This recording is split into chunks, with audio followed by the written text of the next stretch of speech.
Then inside the pharynx, lining membrane of, not the muscles of GI tract, not the muscles of urinary system, mucous membrane, lining membrane of GI tract, for example, pharynx, uh,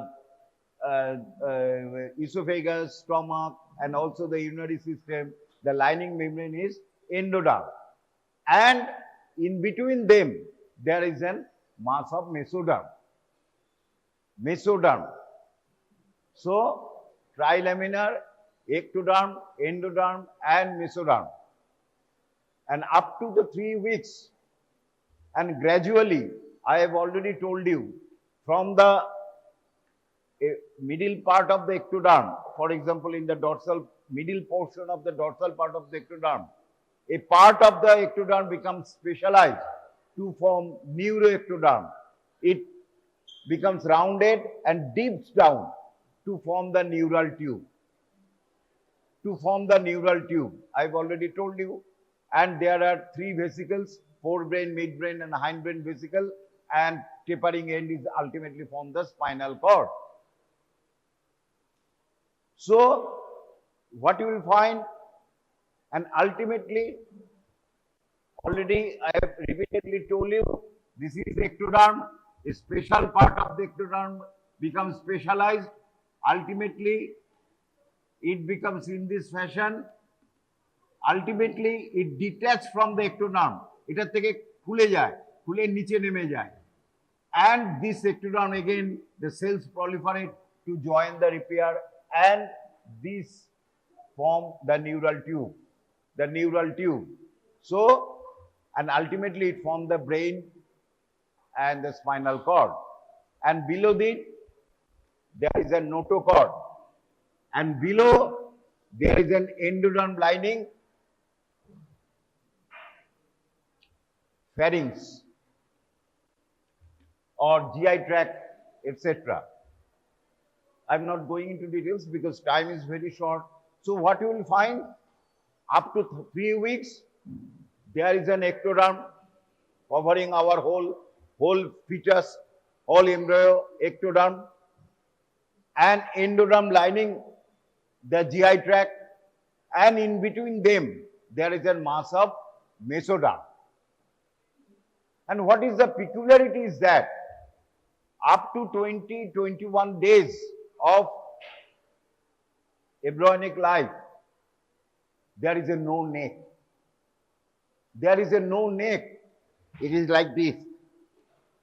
Head, no neck, then chest, abdomen, etc. There is a no neck.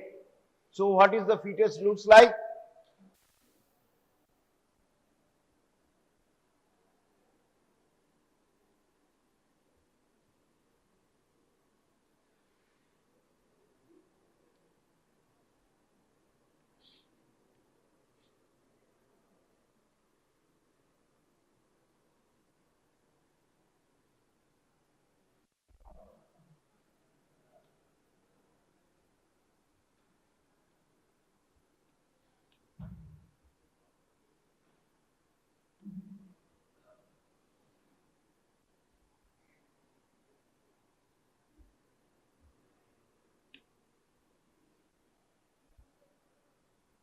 This is the head side.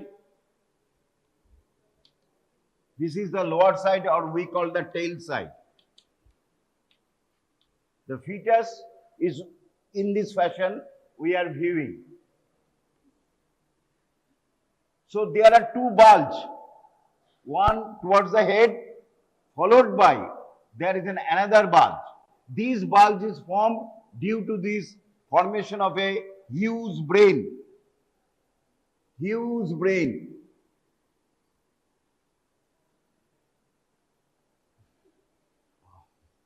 এইখানে আগে বলেছিলাম I develop করছে। So huge brain. So there is an bulge, head bulge, followed by heart is developed. So there is another bulge. Bulge মানে কি ফোলা, cardiac bulge. No neck. You find no neck. and below the spinal cord, this is the notochord, and this is the embryonic pharynx, the esophagus, GI tract, which ultimately communicates with the yolk sac, and this is the hindguard. And outside it covers by the ectoderm. Totally it is covered by the pharynx is covered by the ectoderm. So, if we introduce a needle through this region, what's happened? It first pierces the ectoderm, then it passes through the mesoderm, then it pierces the endoderm of the pharynx. Right? So, and from the frontal view, if you see the fetus in front, it will look like that.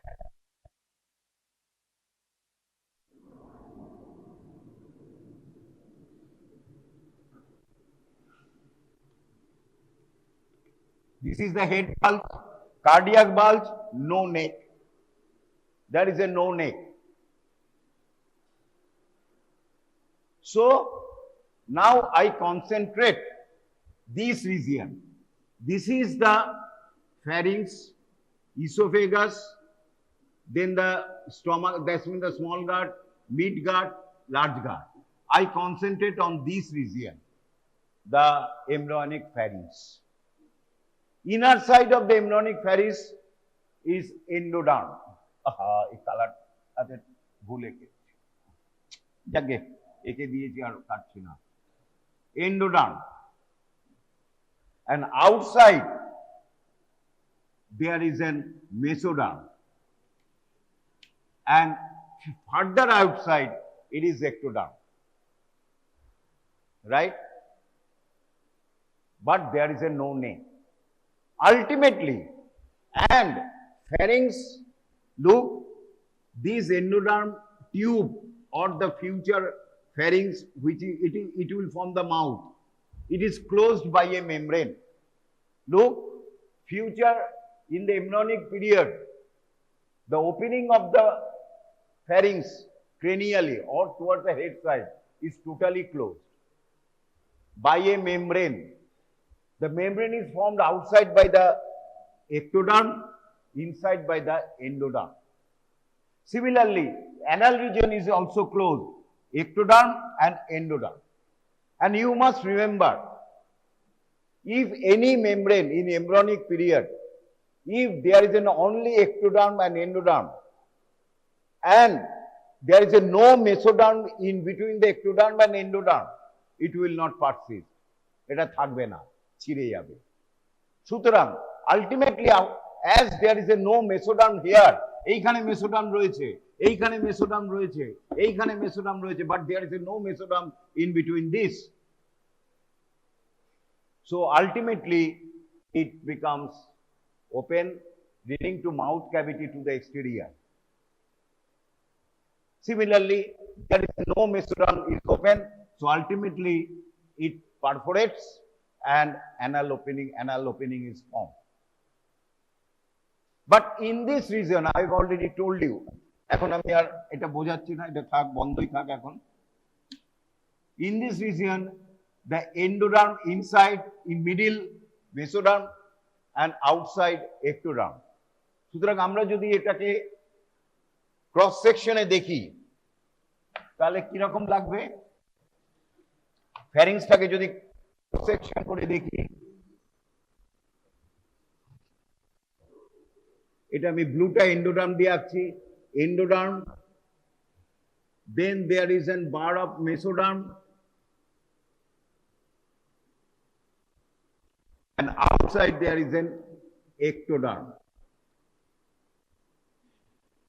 এটা হচ্ছে pharyngeal cavity, smooth covering of ring of mesoderm covering the our pharynx whole round. Cut section করছি বলে এরকম লাগছে, রয়েছে এই জায়গাটা এরকম রয়েছে, এই ফ্যারিংস, এটা ব্লু দিয়ে আঁকা উচিত ছিল আমার, এই pharynx,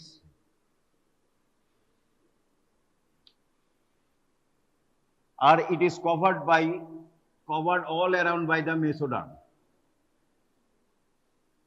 R outside covered by the ectoderm, এরকম inside endoderm, then endoderm whole tube.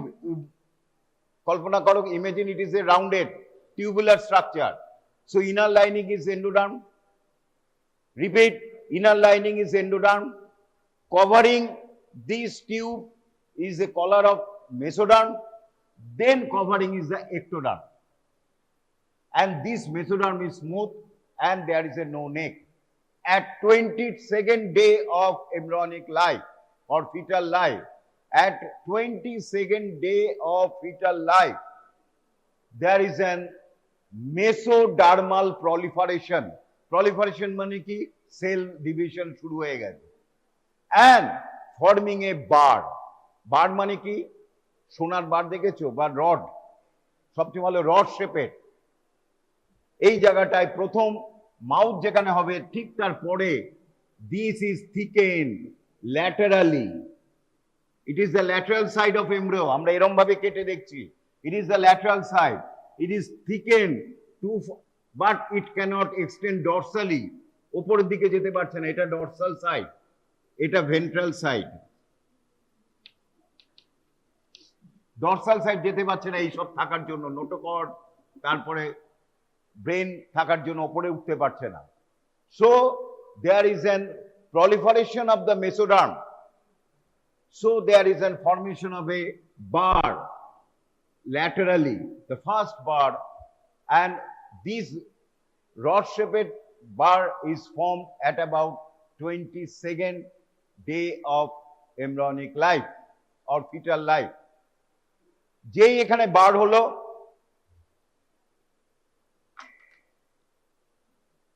ধরো এইটা একটা থিকেন্ড হয়েছে, কেমন? প্রথমে এটা ফ্ল্যাট ছিল, মধ্যখানে মেসোডার্ম ছিল এরকম, এই জায়গাটায় মেসোডার্ম রয়েছে, এই মেসোডার্মটা রয়েছে এরকম ফ্ল্যাট, কেমন? এরকম ফ্ল্যাট। ফলে এন্ডোডার্মও স্মুথ, এক্টোডার্মও স্মুথ, যেহেতু মেসোডার্ম ফ্লোর। এরপরে যদি এখানে মেসোডার্ম যদি এরকম করে, তাহলে কি হলো? There is an formation of a bulge, one on either side, on the both on the ectodermal side and also on the endodermal side. হবে তো? এরকম হয়ে গেল, and we call them, and not only now it extend laterally, it also goes ventrally also. এটা যেমন laterally এই সাইডে হয়েছে, ওই সাইডেও হচ্ছে, ফ্যারিংসের এইদিকে বার হয়েছে এরকম, আবার এইদিকেও হয়েছে, দুটো দিকেই হবে। ওই দিকটা আমরা দেখতে পাচ্ছি না যেহেতু ওটা ওপাশে রয়েছে, কল্পনা করছি, ইমেজিন করছি, and ultimately this right side now join with the part of the left side to form a arch shaped thickening. একটা আর্চের মতো হর্সশু শেপের থিকেনিং হয়, যেটা ল্যাটারাল সাইড করছে, right side, lateral side left side and ventrally, কিন্তু but dorsally it is not present, because ওখানে brain vesicle রয়েছে, spinal cord হবে, ওখানে যেতে পারলো না। দিস আর্চ, এরকম ভাবে একটা আর্চ হলো, উঁচু arch, which is covered externally by the ectoderm and internally by the endoderm. In between there is a thickened rod like mesoderm. আমরা এটাকে বলছি ফ্যারেঞ্জিয়া, যে যেটা আর্চ তৈরি হলো মেসোডার্মাল থিকেনিং, তাকে আমরা বলছি ফ্যারেঞ্জিয়াল আর্চ। তাকে আমরা কি বলছি? Pharyngeal arch. তাহলে ফার্স্ট আর্চ ডেভেলপ করলো 22nd ডে, ঠিক তার কিছু একদিন পরেই সেকেন্ড আর্চ এখানে ডেভেলপ করলো, কিন্তু একটু দূরে, there is an gap between the first and second arch. তারপরে থার্ড আর্চ ডেভেলপ করলো, তারপরে fourth arch, fifth arch, sixth arch, 6টা আর্চ ডেভেলপ করলো। ডেভেলপের জায়গা কোথায়? জায়গা তো নেই, দেয়ার ইজ এ নো নেক। তাহলে কি করছে? এইটা এই কার্ডিয়াকটাকে এইদিকে ঠেলে দিল, এই বাল্বটাকে এইদিকে ঠেলে দিল, আলটিমেটলি এটা ইলংগেটেড হয়ে গেল আর নেক তৈরি হলো। প্রথমে এরম ছিল, এখানে আর্চগুলি ডেভেলপ করছে, এটাকে ধাক্কা মেরে নিচে নামিয়ে দিল, কার্ডিয়াক বাল্ব নিচে নামিয়ে দিল আর নেক তৈরি হলো। সো আলটিমেটলি কটা আর্চ তৈরি হলো? 6টা। এবং নাম দিয়েছি আমরা রোমান লেটার অনুযায়ী 1, 2, 3, 4, 5 and 6। কিন্তু ফিফথ আর্চ বা ফিফথ মেসোডার্মাল ওপেনিং অ্যাপিয়ার হয়ে ডিসঅ্যাপিয়ার হয়ে যায়। It appears but disappears after some time. So only 5 arch remains. So development, so initially there are 6 arches, but ultimately only 5 arch remains. গেল। এরপরে কি হলো? এই জায়গাটা তাহলে একটু উঁচু হয়েছিল, তারপরে এবার দুটো যদি এরকম থাকে,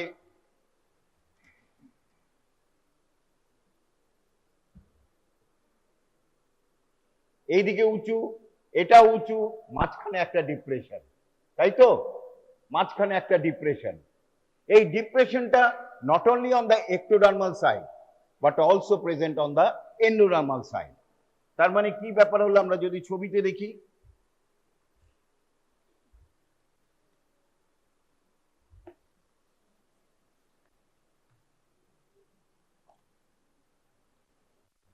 এবার 6টা আর্চ তৈরি হয়েছে, 1, 2, 3, 4, 5টা রাখলাম না।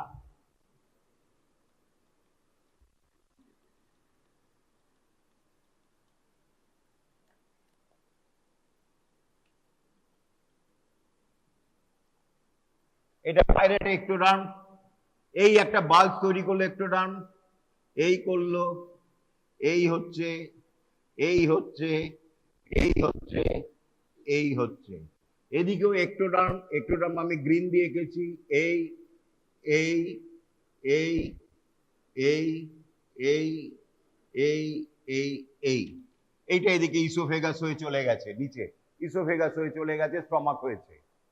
এন্ডোডার্মের দিকে তাহলে কি হলো? এরকম।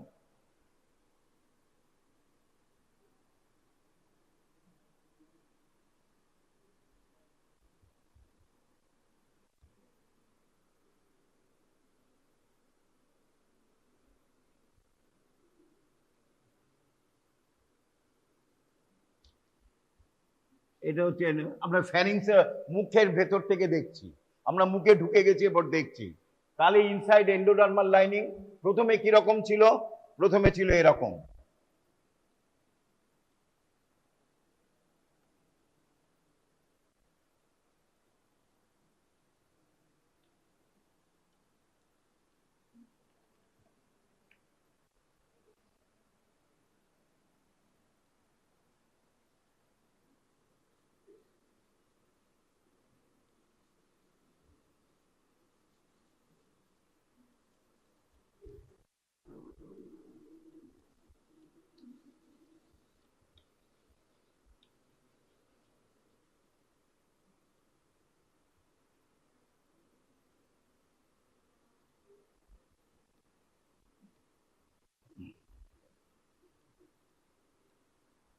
প্রথমে ছিল স্মুথ এন্ডোডার্ম, স্মুথ মেসোডার্ম, দেন এক্টোডার্ম আউটসাইড। কিন্তু যেই মেসোডার্মাল থিকেন্ড হলো 1, 2, 3, 4, ফিফথ আর রাখলাম না, 6, 1, 2, 3, 4, 6, ফিফথ অ্যাপিয়ার বা ডিসঅ্যাপিয়ার। তাহলে এইখানে একটা থিকেনিং হলো, আবার এই জায়গাটা একটা ডিপ্রেশন, আবার থিকেনিং, ডিপ্রেশন, আবার থিকেনিং, ডিপ্রেশন, আবার থিকেনিং, ডিপ্রেশন। এবং এইখানে লক্ষ্য করছো, এটা এক্টোডার্ম, এটা এন্ডোডার্ম, মাঝখানে থিন স্ট্রিপ অফ মেসোডার্ম রয়েছে, তার ফলে এটা ডিসঅ্যাপিয়ার করে না, এটা ডিসঅ্যাপিয়ার করে না। যদি মেসোডার্ম না থাকতো তাহলে কি হতো? ডিসঅ্যাপিয়ার করে যেত। কাদের ডিসঅ্যাপিয়ার করে? ফিশ। ফিশ তাদের মেসোডার্ম থাকে না, ফলে ফিশের এই মেমব্রেন ডিসঅ্যাপিয়ার করে যায়, আর্চগুলি থেকে যায়, সেটাই হচ্ছে গিলস। ফিশের যে গিলসগুলি থাকে সেটা অ্যাকচুয়ালি ব্র্যাঙ্কিয়াল আর্চ। এই যে ফিশের আমরা কি বলে ওটাকে বাংলায়, কানকো, কানকো থাকে যে, সেগুলি হচ্ছে ব্র্যাঙ্কিয়াল আর্চ। মাঝখানে কানেকশন ছিল, কিন্তু তাদের মধ্যে মেসোডার্ম না থাকার ফলে ওরা ডিসঅ্যাপিয়ার করে যাচ্ছে, ফলে সেপারেট হয়ে যাচ্ছে একটার পর একটা। কেমন? তাহলে একটা কথা আছে, ফাইলোজেনি রিপিটস অন্টোজেনি। আমরা কিন্তু আস্তে আস্তে কিডনিতে তোমরা দেখেছো ডেভেলপমেন্টালে, আমরা ফিশের কিডনি আমাদের প্রথমে হয়েছে, তা অ্যাম্ফিবিয়ান কিডনি হয়েছে, তারপরে আমরা অ্যাডাল্ট আমরা হিউম্যান কিডনি পেয়েছি। সেরকম এটাও তাই। তাহলে ফিশের এই জায়গাগুলি ডিসঅ্যাপিয়ার করে যায় এবং এগুলি গিলস হিসাবে পারসিস্ট করে, রাইট? কিন্তু আমাদের ডিসঅ্যাপিয়ার করে না। এইবার এই যে এটাকে আমরা বলছি ফ্যারেঞ্জিয়াল আর্চ। 1 নম্বর ফ্যারেঞ্জিয়াল আর্চ, 2 নম্বর ফ্যারেঞ্জিয়াল আর্চ, 3 নম্বর ফ্যারেঞ্জিয়াল আর্চ, 4 নম্বর ফ্যারেঞ্জিয়াল আর্চ, 5 নেই, 6 নম্বর ফ্যারেঞ্জিয়াল আর্চ। এটা 5 নয় কিন্তু, এটা 6। 5 ছিল বাট ডিসঅ্যাপিয়ার। এরপরে এটা হচ্ছে ইনসাইড অফ দ্য ফ্যারিংস, এটা হচ্ছে ফ্যারিংসের ইনসাইড। এই ফ্যারিংসের ইনসাইডে এই জায়গাটা একটা ডিপ্রেশন হয়েছে, পাউচের মতো ডিপ্রেশন। এটা একটা ডিপ্রেশন, এইটা একটা ডিপ্রেশন, এই যে এটা হচ্ছে ডিপ্রেশন। এটাকে আমরা বলি এই পাউচের মতো ডিপ্রেশন, থলের মতো ডিপ্রেশন, একে আমরা বলি ফ্যারেঞ্জিয়াল পাউচ। ফ্যারেঞ্জিয়াল পাউচ, এটা হচ্ছে ফ্যারেঞ্জিয়াল পাউচ। আর এই জায়গাটা অ্যাকচুয়ালি এত বড় থাকে না, এটা খুব ছোট থাকে। এই ডিপ্রেশনটাকে আমরা এক্টোডার্মাল সাইডে, এটাকে বলি আমরা ফ্যারেঞ্জিয়াল ক্লেফট বা এক্টোডার্মাল ক্লেফট। তাহলে ইনসাইডে, এন্ডোডার্মাল সাইডে আমরা বলছি পাউচ, এক্টোডার্মাল সাইডে আমরা বলছি ক্লেফট, এবং এইটাকে বলছি ফ্যারেঞ্জিয়াল মেমব্রেন। এইটাকে বলছি আমরা ফ্যারেঞ্জিয়াল মেমব্রেন। তাহলে what is pharyngeal apparatus? Pharyngeal apparatus means pharyngeal arch, pharyngeal pouch, pharyngeal cleft. এইটুকুনি আমরা শিখলাম। তাহলে এটা হচ্ছে একটা pharyngeal apparatus, এটা একটা pharyngeal apparatus, pharyngeal apparatus, pharyngeal apparatus, pharyngeal apparatus। তাহলে কটা pharyngeal arch রয়েছে? 5 খানা। কটা pharyngeal pouch রয়েছে? 4 খানা। কারণ 5টার মধ্যে 4টেই থাকবে। ফ্যারেঞ্জিয়াল ক্লেফটও 4 খানা থাকে, তবে ইনিশিয়ালি অনেক সময় ফ্যারেঞ্জিয়াল পাউচ এর 5টা একটুখানি ডিসঅ্যাপিয়ারের আগে একটা কিছু কন্ট্রিবিউশন করে, সিপিসি, কডাল ফ্যারেঞ্জিয়াল কমপ্লেক্স, সেটা পরে আসবে। তবে ধরে নাও 4টে পাউচ, 4টে ক্লেফট থাকে এবং 5 খানা ফ্যারেঞ্জিয়াল আর্চ থাকে। এবার হচ্ছে what are the composition of this. আগেই বলেছি এটা হচ্ছে এন্ডোডার্ম, এটা এক্টোডার্ম, মাঝখানে হচ্ছে মেসোডার্ম। মেসোডার্মটা কোথার থেকে এলো? ভালো করে শোনো, মেসোডার্মটা এসেছে mainly splanchnopleuric layer of the mesoderm. Splanchnopleuric layer of the mesoderm. আমি আর ডিটেলস যাচ্ছি না, তাহলে আর আজকে অলরেডি লেট হয়ে গেছে। আমি ভেবেছিলাম 9:15-র মধ্যে এটা শেষ করবো, অলরেডি 10 মিনিট পাস্ট হয়ে গেছে। তাহলে শুধু জানো আমরা সোমাটোপ্লিউরিক লেয়ার অফ দ্য ইন্ট্রাএমব্রিয়নিক মেসোডার্ম রয়েছে, স্প্ল্যাঙ্কনোপ্লিউরিক লেয়ার অফ দ্য ইন্ট্রাএমব্রিয়নিক মেসোডার্ম রয়েছে, এইটা হচ্ছে স্প্ল্যাঙ্কনোপ্লিউরিক লেয়ার অফ দ্য মেসোডার্ম। শুধু কি তাই রয়েছে? না, আরেকটা ভেরি ইম্পর্টেন্ট সেল এখানে রয়েছে, সেটার নাম হচ্ছে, বারবার বলেছি আমি, নিউরাল ক্রেস্ট সেল। এটার মধ্যে শুধু মেসোডার্মাল সেল নেই, এর মধ্যে রয়েছে multiple neural crest cell. Neural crest cell আগেই বলেছি, এই এক্টোডার্ম থেকে যখন নিউরাল টিউব তৈরি করে, এই জায়গা সেল হয় neural crest cell. They can move and go anywhere। এবং এর নিচেই রয়েছে ফ্যারিংস। এইখানে যে নিউরাল ক্রেস্ট সেল তৈরি হয়েছিল, এই জায়গাটায় নিউরাল ক্রেস্ট সেল এখানে যে তৈরি ছিল, এরা মুভড হয়ে এসে এইখানে ফ্যারেঞ্জিয়াল আর্চে ঢুকে যাচ্ছে। এবং এই neural crest cell mainly formation করে, শুনলে অবাক হবে, নট ফ্রম, এই যে আমাদের স্কেলিটাল, এই যে আমাদের জাইগোমেটিক বোন, এই যে আমাদের ম্যাক্সিলা, এই যে আমাদের part of temporal bone, mandible, এগুলি মেইনলি ফর্ম করে neural crest cell, not the splanchnopleuric layer of the mesoderm. এই যে আমাদের ভিসেরোক্রেনিয়াম বা ফেসিয়াল স্কেলিটন, এই জায়গাগুলি জাইগোমেটিক বোন, তারপরে আর কি বললাম, ম্যাক্সিলা, প্রিম্যাক্সিলা এই জায়গাটায়, প্লাস পার্ট অফ টেম্পোরাল বোন, স্কোয়ামাস পার্ট অফ টেম্পোরাল বোন, এগুলি ফর্মেশন করে নিউরাল ক্রেস্ট সেল থেকে। আর তাহলে এই মেসোডার্মিক এই লেয়ারটায় ফ্যারেঞ্জিয়াল আর্চে কি কি রয়েছে? Mesodermal cell plus neural crest cell. Mesodermal cell কি করে?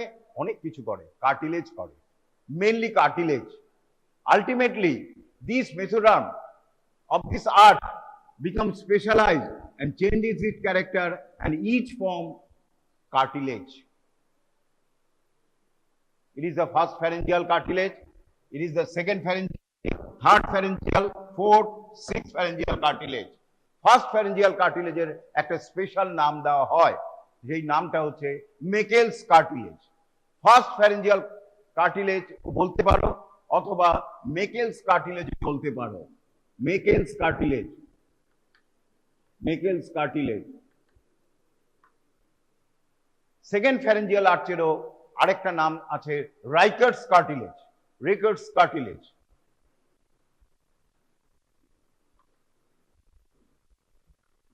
নাম দিয়েছি দ্যাট ওয়াই, এগুলির কোনো নাম নেই। এই কার্টিলেজ অলরেডি তোমরা জানো, cartilage is cover, bone is covered by the periosteum, সেমনি cartilage is covered by the perichondrium. প্রত্যেকটা কিন্তু এক একটা জিনিস, ইম্পর্টেন্ট জিনিস আমাদের বডিতে ফর্মেশন করতে সাহায্য করে। কেমন? এই কার্টিলেজ, ফার্স্ট কার্টিলেজ থেকে আমাদের কানের মধ্যে কি কি বোনস রয়েছে? Malleus, incus, stapes. এই ফার্স্ট কার্টিলেজ থেকে ম্যালিয়াস, ইনকাস তৈরি হয়। যে perichondrium sheath covering the cartilage রয়েছে, সেখান থেকে লিগামেন্ট তৈরি হয়, অ্যান্টিরিয়র লিগামেন্ট অফ ম্যালিয়াস। এই কার্টিলেজ থেকে তৈরি হয় স্ফেনোম্যান্ডিবুলার লিগামেন্ট। আসবো আমি, এগুলি তোমাদের মুখস্থ করতে হবে। সুতরাং কি আইডিয়া হলো? এই কার্টিলেজ থেকে আমাদের, তাহলে কার্টিলেজের ফেট কি? ইট part of the, it usually form some bones, part of it form may ligaments, and part of it disappear. এইগুলি হচ্ছে এই কার্টিলেজগুলির ফেট। এটা শিখলাম।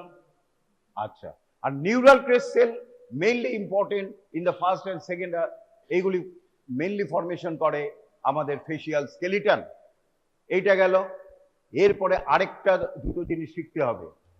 এই যে কার্টিলেজ, এই যে এখানে মেসোডার্ম রয়েছে, নিউরাল ক্রেস্ট সেল রয়েছে, সেইগুলির জন্য ব্লাড সাপ্লাই দরকার।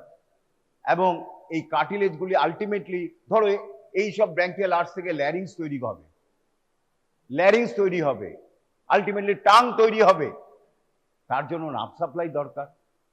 সুতরাং কবে টাং হবে তার জন্য নয়, অলরেডি যেই কার্টিলেজ তৈরি করলো, এই আমরা আগেই বলেছি এটা ফোর ব্রেন, এটা মিড ব্রেন, এটা হান্ড ব্রেন। এই হান্ড ব্রেন থেকে নার্ভ বেরিয়ে এসে, এক একটা নার্ভ বেরিয়ে এসে, ক্রেনিয়াল নার্ভ বেরিয়ে এসে এক একটা কার্টিলেজে, ফ্যারিঞ্জিয়াল আর্চে ঢুকে যায়। এই হান্ড ব্রেন ভেসিকেল থেকে আমরা পড়েছি ট্রাইজেমিনাল নার্ভ, ফেসিয়াল নার্ভ, এই ক্রেনিয়াল নার্ভ, এবং each nerve is specific for each cartilage. First আর্চে যেমন সেকেন্ড আর্চের নাম হচ্ছে ফেসিয়াল নার্ভ, সুতরাং ওই ফেসিয়াল নার্ভই সেকেন্ড আর্চেই যাবে এবং সেকেন্ড আর্চ থেকে যেসব মাসেলস ডেভেলপ করবে তাকেই সাপ্লাই করবে। গেল। আর কি হবে? ফ্যারেঞ্জিয়াল আর্চে আর্টারিও থাকবে, এক একটা স্পেসিফিক আর্টারি, এক একটা ফেসিয়াল আর্টে এক একটা আর্টারিও। এখানে ডরসাল অ্যাওর্টা হবে, হার্ট থেকে পড়েছো, এই এক একটা আর্টারি থাকবে। তাহলে আমরা কি শিখলাম? এক একটা আর্চের মধ্যে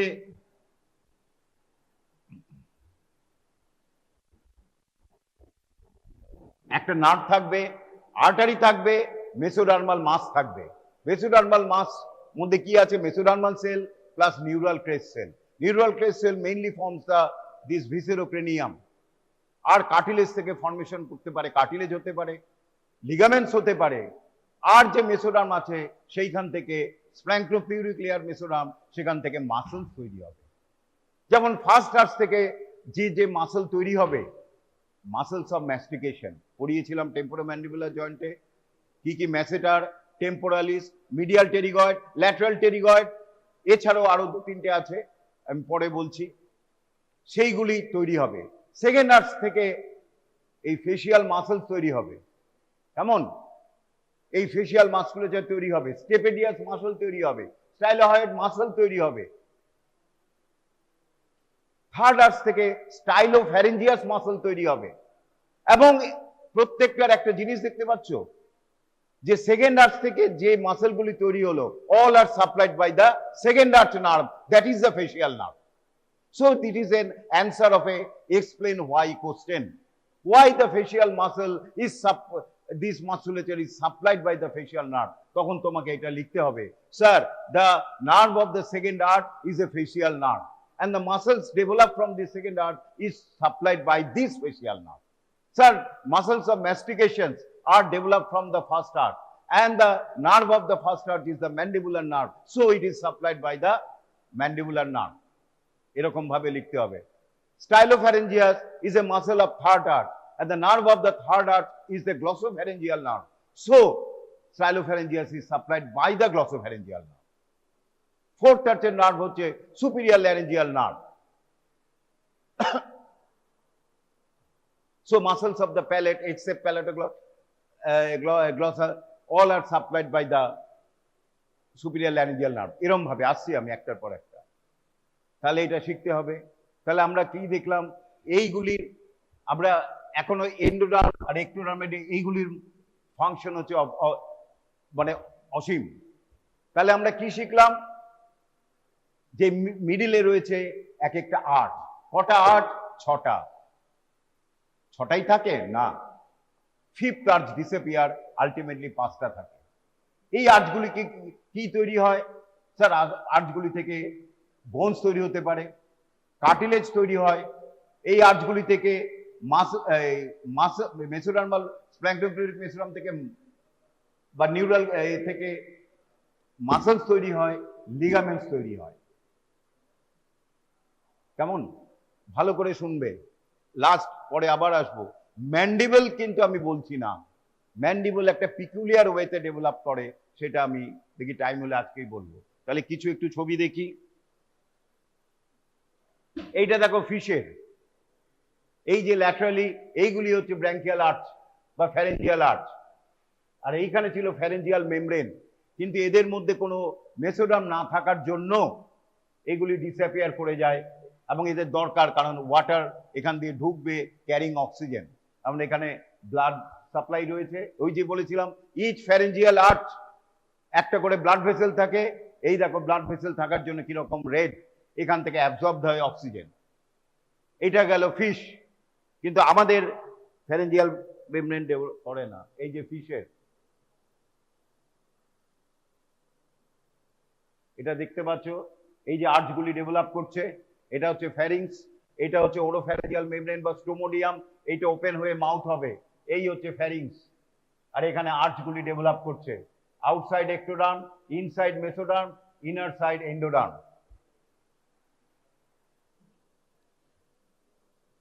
এই রকম আর্চ ডেভেলপ করছে এবং বাইরে থেকে দেখছি, এটা হচ্ছে বাইরে থেকে দেখছি, so it is covered by ectoderm. আর এইগুলি হচ্ছে ফ্যারেঞ্জিয়াল ক্লেফট, এই হচ্ছে ফ্যারেঞ্জিয়াল ক্লেফট, দুটো আর্চের মাঝখানে pharyngeal cleft on the ectodermal side. যদি ভেতর থেকে দেখতাম সেটাই হচ্ছে পাউচ। কেমন? তাহলে দেখো ফ্যারেঞ্জিয়াল ক্লেফটগুলি কিরকম দেখতে লাগছে। এইটা হচ্ছে কার্ডিয়াক বাল্জ, এখানে হার্ট তৈরি হবে, আলটিমেটলি নেক তৈরি হচ্ছে, first, second, third, fourth and fifth.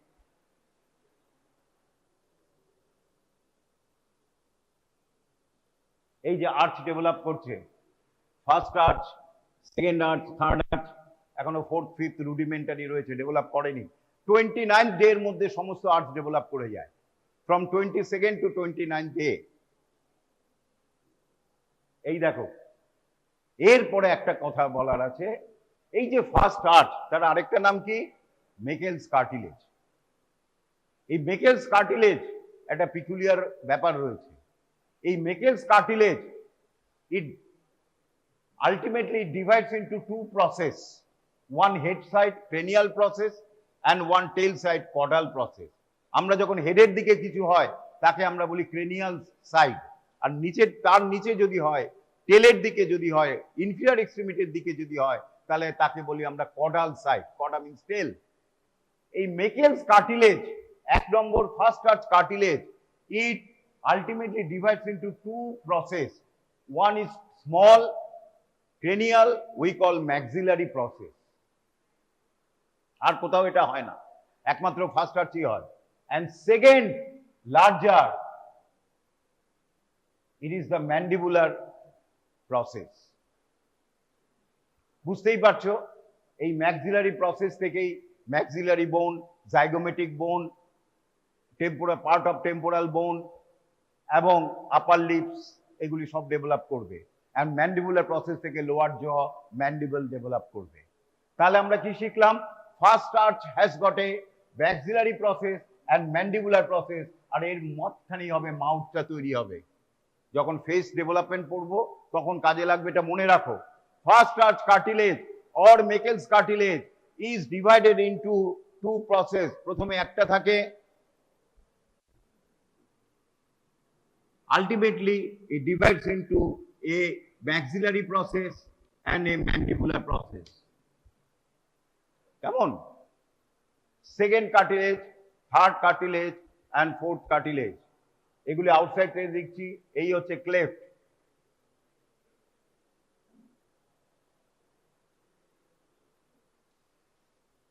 এইবারে ভেতর থেকে দেখছি,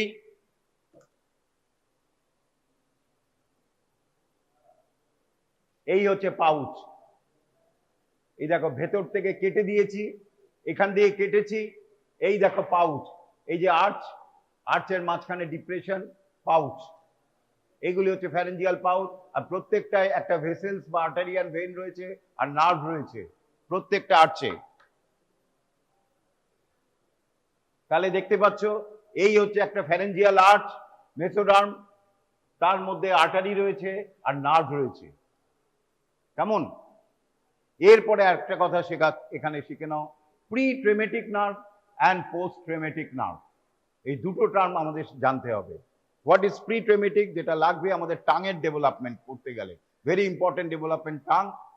আচ্ছা, আমরা এটাকে ফ্যারেঞ্জিয়াল পাউচ বলছি তো, ডিপ্রেশনটাকে, তাই তো, দুটো কার্চের ডিপ্রেশন বলি। আবার এটাকে ট্রেমাও বলা যায়। ট্রেমা, ট্রেমা মিন্স খাত, ট্রেমা মিন্স খাত, মানে একটা খালের মতো জায়গা। ট্রেমা ক্যানেলের মতো খাত যেটা বলা হয়, তাকে কি বলি? ট্রেমা।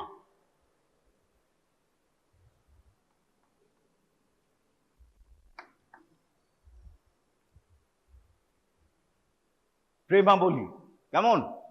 ট্রেমা। তাহলে এটা যদি ট্রেমা হয়,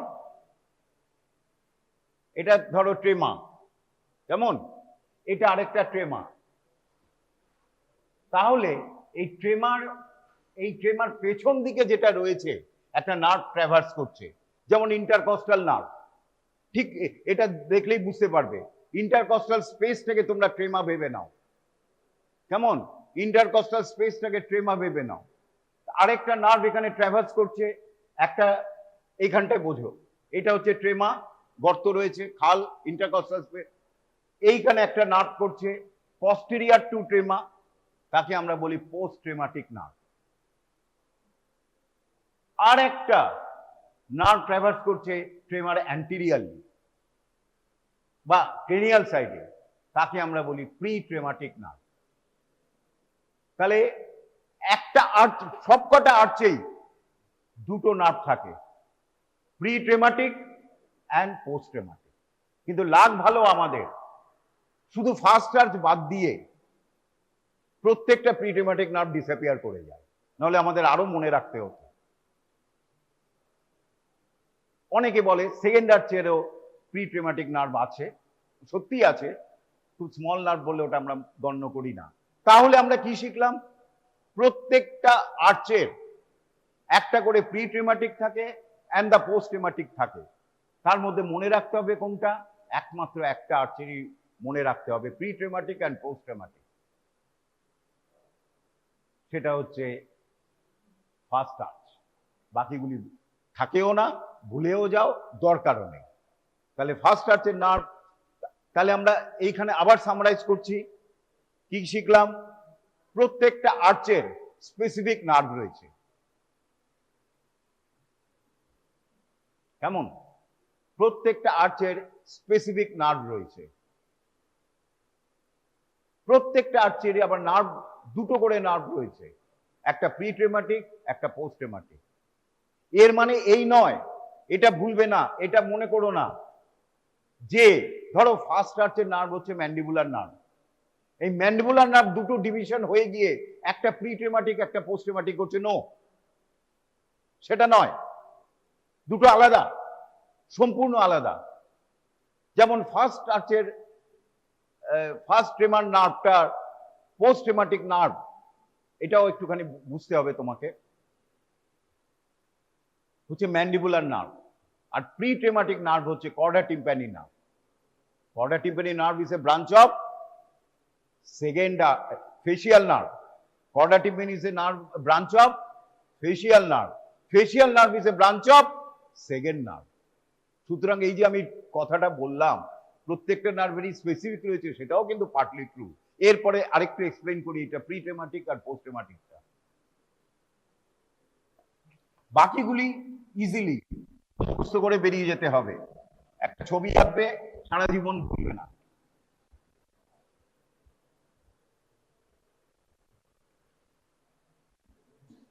এটা ধরো ফার্স্ট আর্চ, এটা সেকেন্ড আর্চ, এটা থার্ড আর্চ। আচ্ছা, এইটা হচ্ছে কি পাউচ, তাই তো? ফার্স্ট আর সেকেন্ড আর্চের মধ্যে ফার্স্ট পাউচ, সেকেন্ড আর্চ আর থার্ড আর্চের মধ্যে সেকেন্ড পাউচ। ভালো করে শোনো, একদম রিপসের মতো, ইন্টারকস্টাল স্পেসের মতো। ফার্স্ট আর্চের নিচে হচ্ছে ফার্স্ট পাউচ, সেকেন্ড আর্চের নিচে হচ্ছে সেকেন্ড পাউচ। এবার ফার্স্ট আর্চের ওপরে কি? সেখানেও একটা ডিপ্রেশন আছে, সেখানেও একটা এরকম ডিপ্রেশন আছে। তাহলে এটাকেও আমরা ট্রেমা বলি। ট্রেমা নাম্বার 1, ট্রেমা নাম্বার 2। এখানে পাউচ বলছি না, তার জন্যই পাউচের সাথে না গুলিয়ে যায়, তার জন্যই বলছি এটা। এরপর হচ্ছে এটা হচ্ছে ফার্স্ট আর্চ। ফার্স্ট আর্চের নার্ভ হচ্ছে ট্রাইজেমিনাল নার্ভ। ফার্স্ট আর্চের নার্ভ হচ্ছে trigeminal nerve, fifth cranial nerve. এবার ফিফথ ক্রেনিয়াল নার্ভের এটা হচ্ছে ট্রাইজেমিনাল নার্ভ। তিনটে ডিভিশন আছে আমরা জানি, ophthalmic, maxillary, mandibular. Ophthalmic I A চলে গেল, ভুলে গেলাম, আমার দরকার নেই।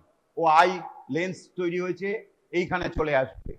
অপথ্যালমিক এইখানে চলে আসবে, আমার দরকার নেই। এই ম্যাক্সিলারিটা এখানে ঢুকে যায়।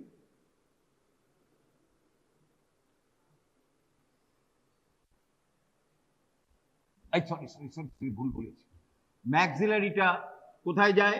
এই আরেকটা কি বলেছিলাম, দাঁড়াও, আরেকটা কি বলেছিলাম? ফার্স্ট আর্চ দুটো ভাগে ভাগ হয়, কি কি? Maxillary and mandibular.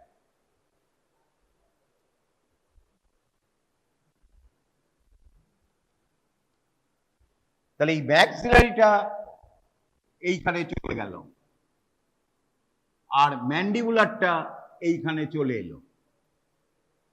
তাহলে এটাকে আমি বলছি ট্রেমা।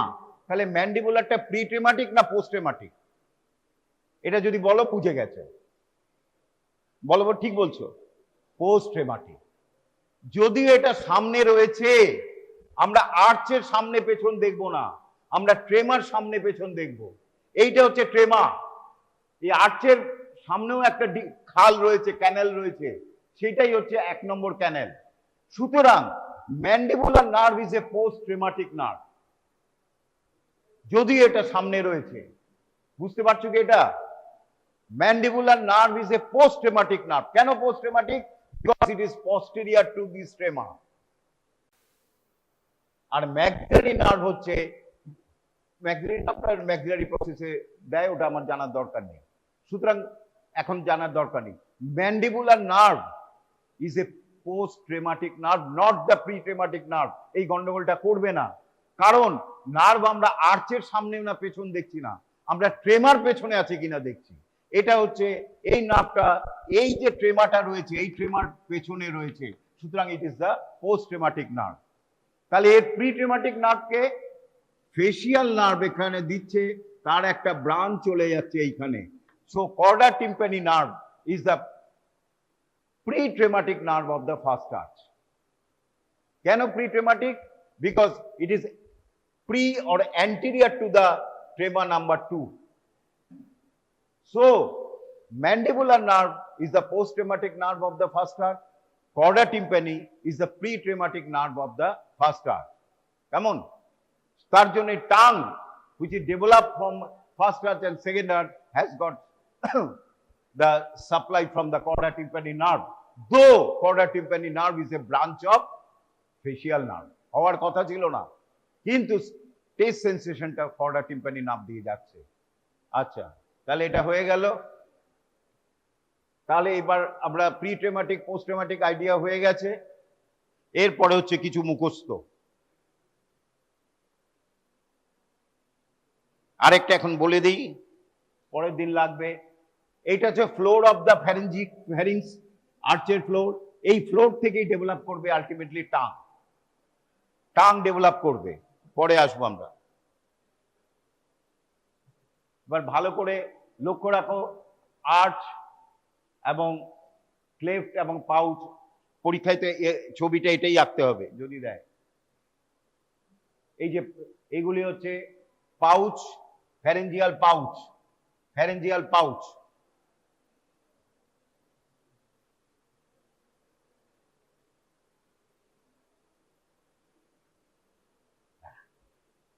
Nerves of pharyngeal arches. First এক একটা নার্ভের এক একটা স্পেসিফিক, এটা মুখস্থ করতে হবে, কিচ্ছু করার নেই। ফার্স্ট আর্চের দুটো নার্ভ অলরেডি বলে দিলাম, ম্যান্ডিবুলার, কর্ডা টিম্পানি। সেকেন্ড আর্চের ফেসিয়াল, থার্ড আর্চের গ্লসোফ্যারেঞ্জিয়াল, ফোর্থের vagus, external laryngeal, specially superior laryngeal nerve লিখবে, সুপিরিয়র ল্যারেঞ্জিয়াল নার্ভ। এবং সিক্সথ আর্চের নার্ভ হচ্ছে recurrent laryngeal nerve. So the muscles develop from this arch will be supplied by this nerve. এটা মুখস্থ করতে হবে। তাহলে ফার্স্ট আর্চের নার্ভ ম্যান্ডিবুলার, কর্ডা টিম্পানি, সেকেন্ডের ফেসিয়াল, থার্ডের গ্লসোফ্যারেঞ্জিয়াল, ফোর্থের vagus, mainly external laryngeal nerve বা superior laryngeal nerve. Superior laryngeal নার্ভের ব্রাঞ্চ হচ্ছে এক্সটার্নাল ল্যারেঞ্জিয়াল নার্ভ। আর সিক্সথ আর্চের নার্ভ হচ্ছে vagus, but branch is different, it is the recurrent laryngeal nerve. এবার হচ্ছে মাসেলস কি, আরো আছে, এই মাসেলস অফ ম্যাস্টিকেশন লিখলে হবে না। তাহলে এটা আমি এক্সপ্লেন করেছি, pre ট্রেমাটিক and post trematic nerve. এইভাবে নার্ভগুলি ঢুকছে।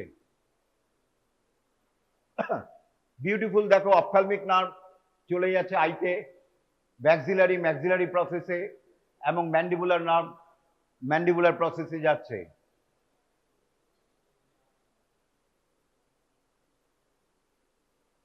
এবং কার্টিলেজগুলি যখন রাইট আর লেফট জুড়ে যায় তখন এই হর্সশু শেপের কার্টিলেজ হয়। ফার্স্ট আর্চের নাম হচ্ছে Meckel's cartilage, Reichert cartilage third, এবং ফোর্থ এবং সিক্সথ আর্চ জুড়ে যায় কার্টিলেজগুলি। এবং প্রত্যেকটা কার্টিলেজেরই একটা করে ডর্সাল পার্ট, একটা ভেন্ট্রাল পার্ট আছে। আমরা বোঝার জন্য করে দিই, dorsal part and a ventral part, dorsal part, ventral part. কেমন?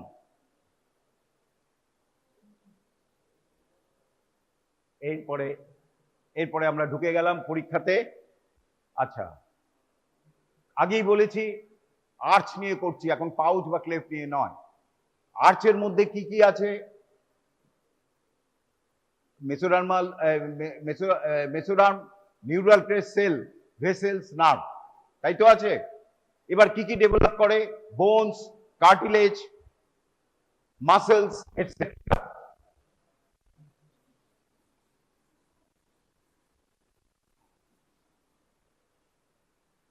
এই মেসোনার্ভাল মাস বা কার্টিলেজ থেকে ডেভেলপ করে স্কেলিটাল এলিমেন্ট, এবং তাকে যে বোনস বা কার্টিলেজ যেটা তৈরি হয় তাকে আমরা বলি স্কেলিটাল এলিমেন্ট। এছাড়াও কি আছে? মাসকুলার এলিমেন্ট, মাসেলস তৈরি হয়। তাহলে স্কেলিটাল এলিমেন্ট এবং আর কি হয় যেটা বলতে ভুলে গেলাম, লিগামেন্ট। এইটাকে মনে রাখার একটা সহজ উপায় রয়েছে, সেটা হচ্ছে এইটা। এই পিকচারটা খুবই সহজ পিকচার।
এই পিকচারটা মনে থাকলেই সব হয়ে যাবে।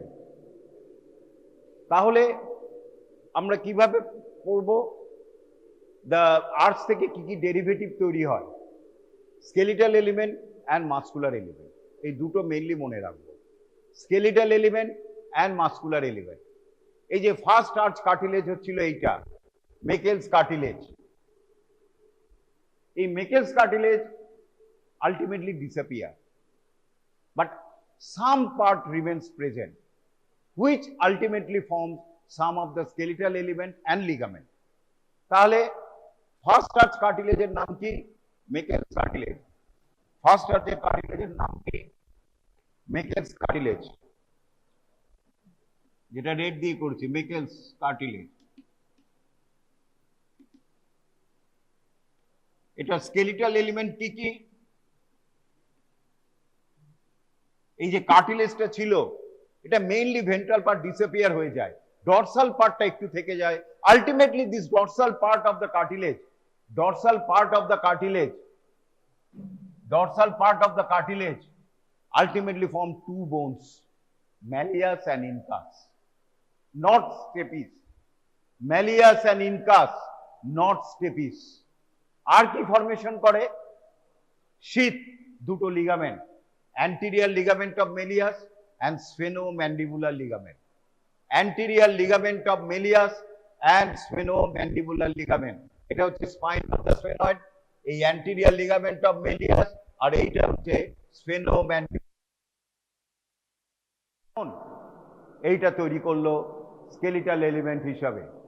এরপরে স্যার এত বলছেন, আগে আমরা পড়েছি যে mandible is also formed by the Meckel's cartilage.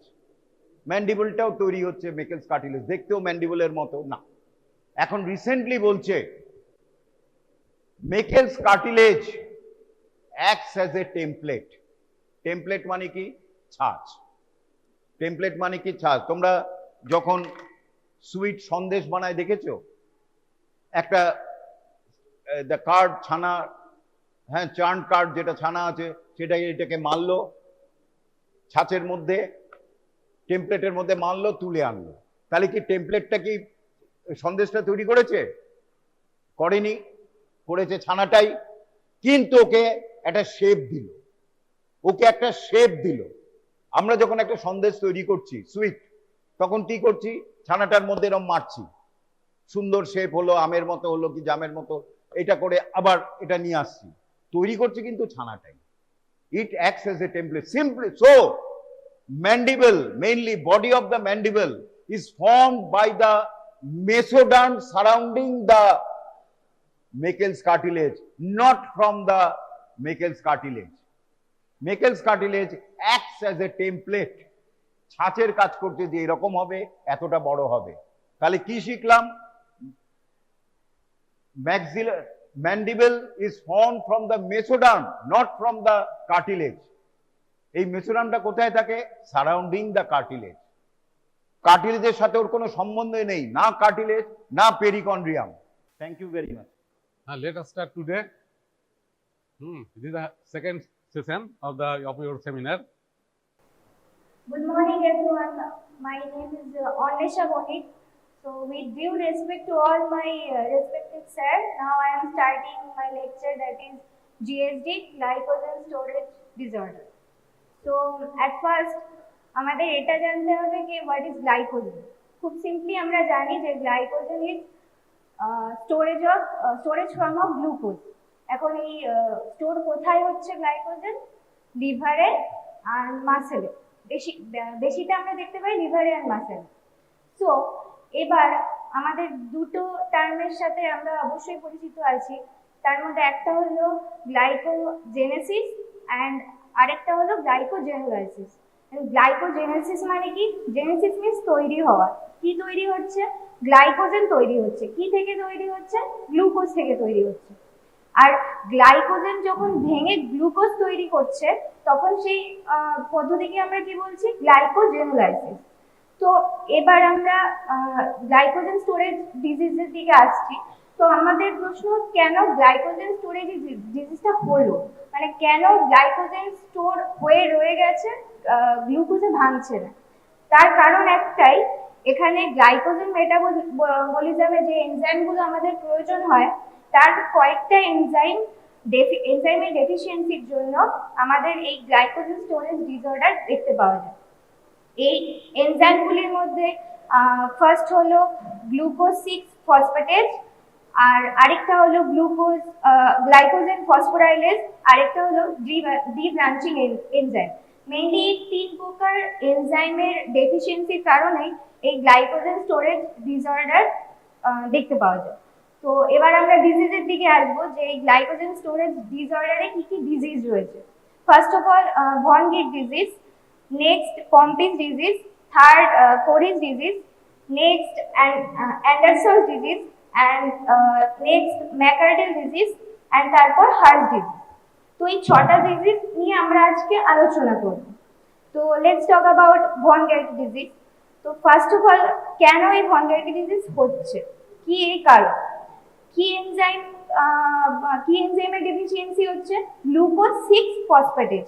Glucose 6 phosphatase কি করছে? গ্লুকোজ 6 ফসফেটকে গ্লুকোজে কনভার্ট করছে এই গ্লুকোজ 6 ফসফেটেজ। এখন এই গ্লুকোজ 6 ফসফেটেজের যদি ডেফিসিয়েন্সি হয় তাহলে কি হবে? গ্লুকোজ 6 ফসফেটের পরিমাণ বেড়ে যাবে, এর অ্যাকুমুলেশন হবে কোথায়? লিভারে।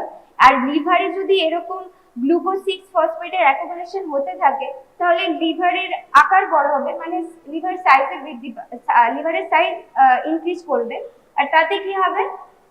তাতে দেখা যাবে হেপাটোমেগালি।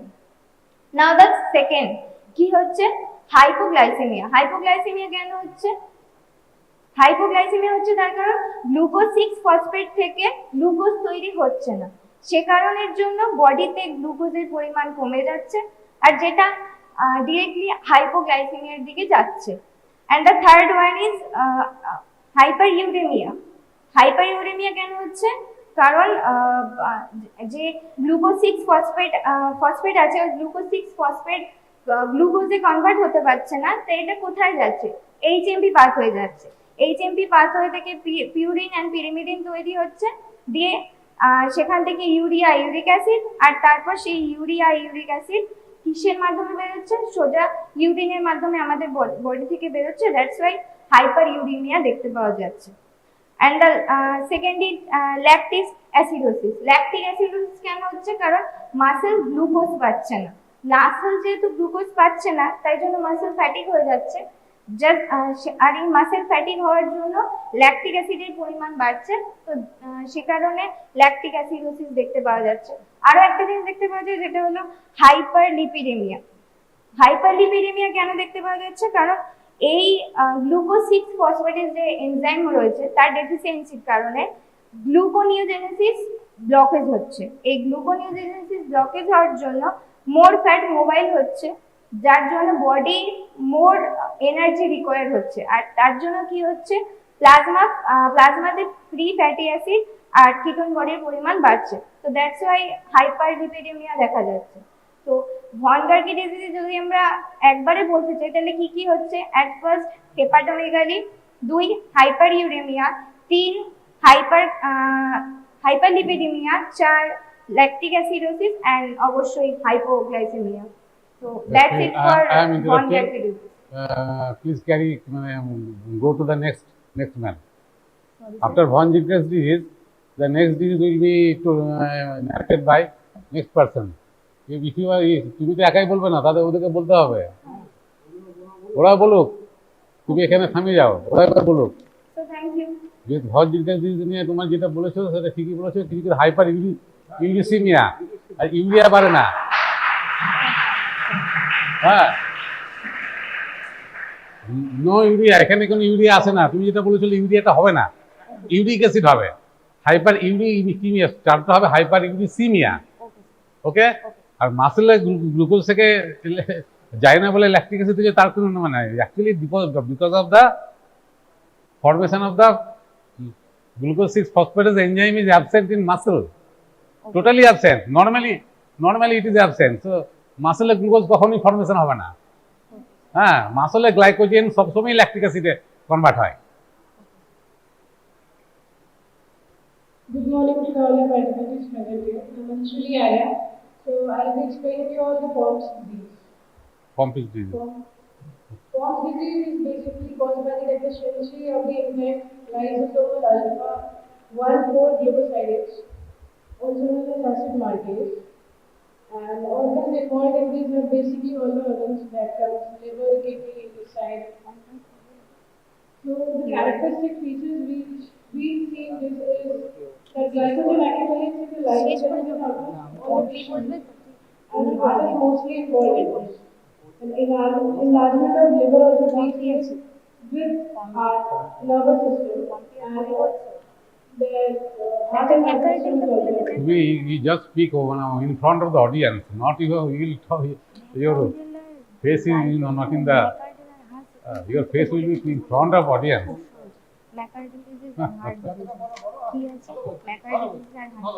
ভালো বলছো, কিন্তু তোমাকে একটু অডিয়েন্সের দিকে তাকিয়ে বলতে হবে। তুমি মাঝে মাঝে নিচের দিকে তাকাবে, কিন্তু বেশিরভাগ অডিয়েন্সের দিকে তাকাতে হবে। এটা হচ্ছে নিয়ম। যেটা জানো, তুমি ভালোই বলছো তো বলো না, ঠিক আছে? মায়োগ্লোবিনুরিয়া আর heart cell the results which heart we can সেলগুলোকে see hepatitis from this disease is that fatter to an individual and death Soja. can also occur at an early stage due to heart failure. And the next comes the Cory's disease, which I'll let my partner explain about it.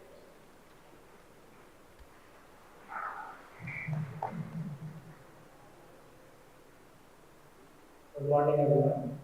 So now I am explaining Cody's disease, which is a deficiency of amyloid glucosidase, and it is all liver, muscle, ये सब included होते हैं. So इसका characteristic होता है कि last stage जो glycogen होता है उसका एक्युमुलेशन लिवर और सेलुलर ऑर्गन में होता है, और ये এটার পর আবার ডায়াগনোসিস এন্ড ম্যানেজমেন্টে আসবো. ডায়াগনোসিস এন্ড ম্যানেজমেন্টে এটা আমরা মেইনলি বুঝতে পারি blood test, genetic testing, liver biopsy, treatment, dietary mainly changes. আর এটার কোনো পার্মানেন্ট কিওর নেই, তো আগে থেকে এটা যদি মানে প্রিকশন নিতে হবে তো এইভাবে ম্যাকার্ডেল হার্ট বলবো না কিওর করতে পারবো. Thank you. কোনটাকে বলে পম্পিস বলছে না overall all GSD all GSDs? তার মধ্যে তো পম্পিস ডিজিজের ক্যারেক্টারিস্টিক তুমি একটু বলো. Due to debranching in why Pompe's disease ochre?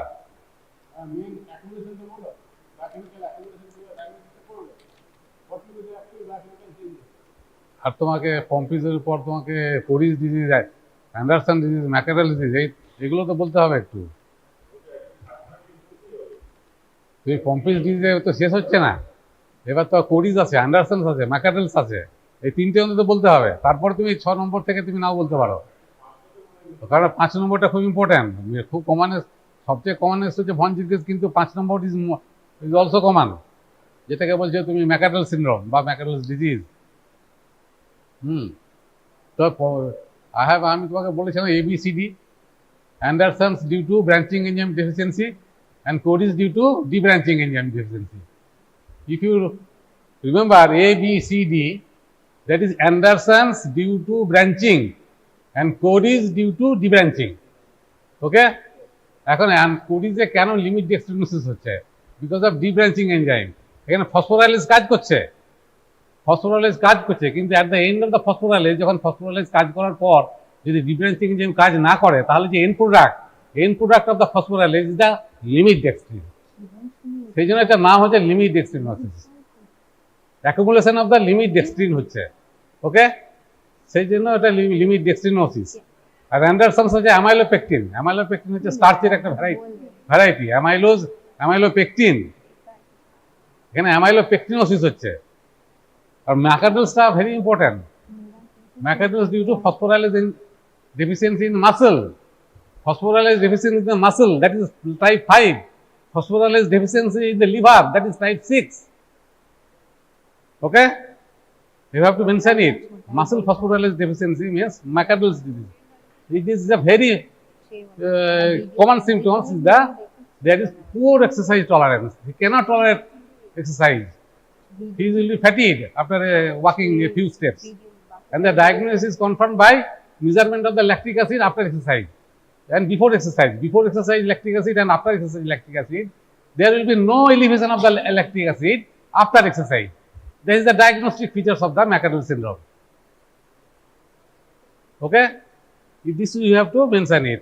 Well, then type 6, that is Haas disease. It is liver glycogen phosphorylase deficiency.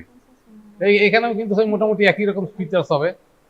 এটা খুব একটা সিরিয়াস কন্ডিশন নয়, ঠিকই বলেছো. ম্যাকাডলসও কিন্তু বেঁচে থাকবে যদি তাকে রেস্টফুল লাইফ দেওয়া হয়. সে যদি না,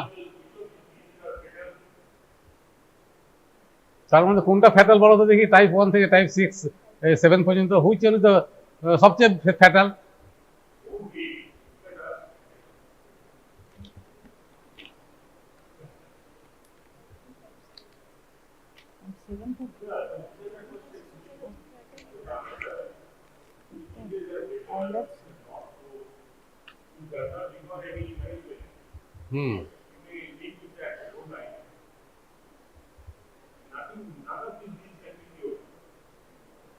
তুমি বলেছো যে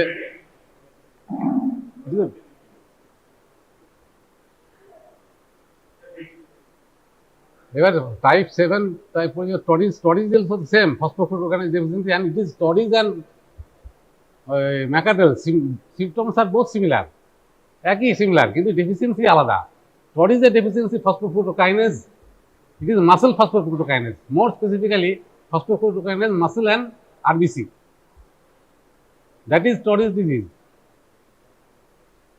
and fatal is one Pompe's disease is very fatal at a very early onset death due to heart failure. Due to heart failure, patient dies within 2 to 3 years. দেখো death occurs at an early age. তুমি নিজে লিখেছো। So for fatal যদি বলতে হয়, the Pompe's disease. কারণ death at the early stage. অন্য জায়গায় কিন্তু death at the early stage হয় না। কোথাও লেখা আছে death at the early stage? Early stage death is there only in the Pompe's disease. Because of the muscle cardiac dilatation and muscle heart failure. Okay, there are also 7 তোমরা বলনি ঠিক আছে but there are also 7 8 9 10 11 there is also disease 10টা আছে there is also the number 0 at present there is number 0 which is due to glycogen synthase deficiency only that disease there is no storage of glycogen only glycogen storage disorder there is no storage of glycogen that is glycogen synthase deficiency which is categorized as number 0 okay all disorders কিছু like glycogen store হয় কিন্তু if the glycogen synthase is deficient there will be no storage of the glycogen synthesis হবে না তো তাহলে store হবে কেন yes come down And today I will be discussing with you all about eicosanoids. So basically these are the points that we are going to be covering today under this topic. So first of all we'll discuss about basically what are eicosanoids, then we'll come up to its type, then we'll discuss about its role in inflammation, pain and cardiovascular health, then we'll discuss about its sources and from which diet we get these eicosanoids, and finally we'll come to a conclusion regarding this topic. Okay, so first of all we'll discuss about that what are these eicosanoids actually. So simply if we try to describe eicosanoids, these are signaling molecules that play very important role in the physiological activity of our body. They are basically derived from fatty acid and they have roles in various activities of our body such as inflammation, pain and cardiovascular health. Okay, so the name somehow sounds a little complicated but comparatively its structure is very much simple. I mean it contains 5 carbon cyclopentane ring with 2 side chain. As we can see that it contains 5 carbon cyclopentane ring and 2 side chains and it has 20 carbon compounds in it. Basically it has a very unique structure and shape, and because of this it can interact with specific receptors of our body and perform several physiological activities. These eicosanoids are basically derived from arachidonic acid and they are very potent compounds found in our body, and that's why they are responsible for physiological as well as pathological responses. Now next we'll discuss about its types. So here we can see that basically eicosanoids are divided into 3 main parts. So they are prostanoids, leukotrienes and lipoxin, wherein the prostanoids are further divided into prostaglandins, prostacyclins and thrombosins. The leukotrienes, they are responsible for inflammatory processes and they also play important role in allergic reaction as well as asthma. Next we have lipoxin. Lipoxin basically control proliferation of the immune system.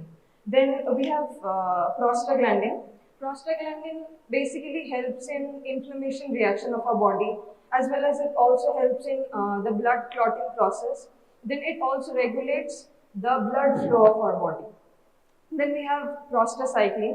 They basically act as anti-inflammatory mediator.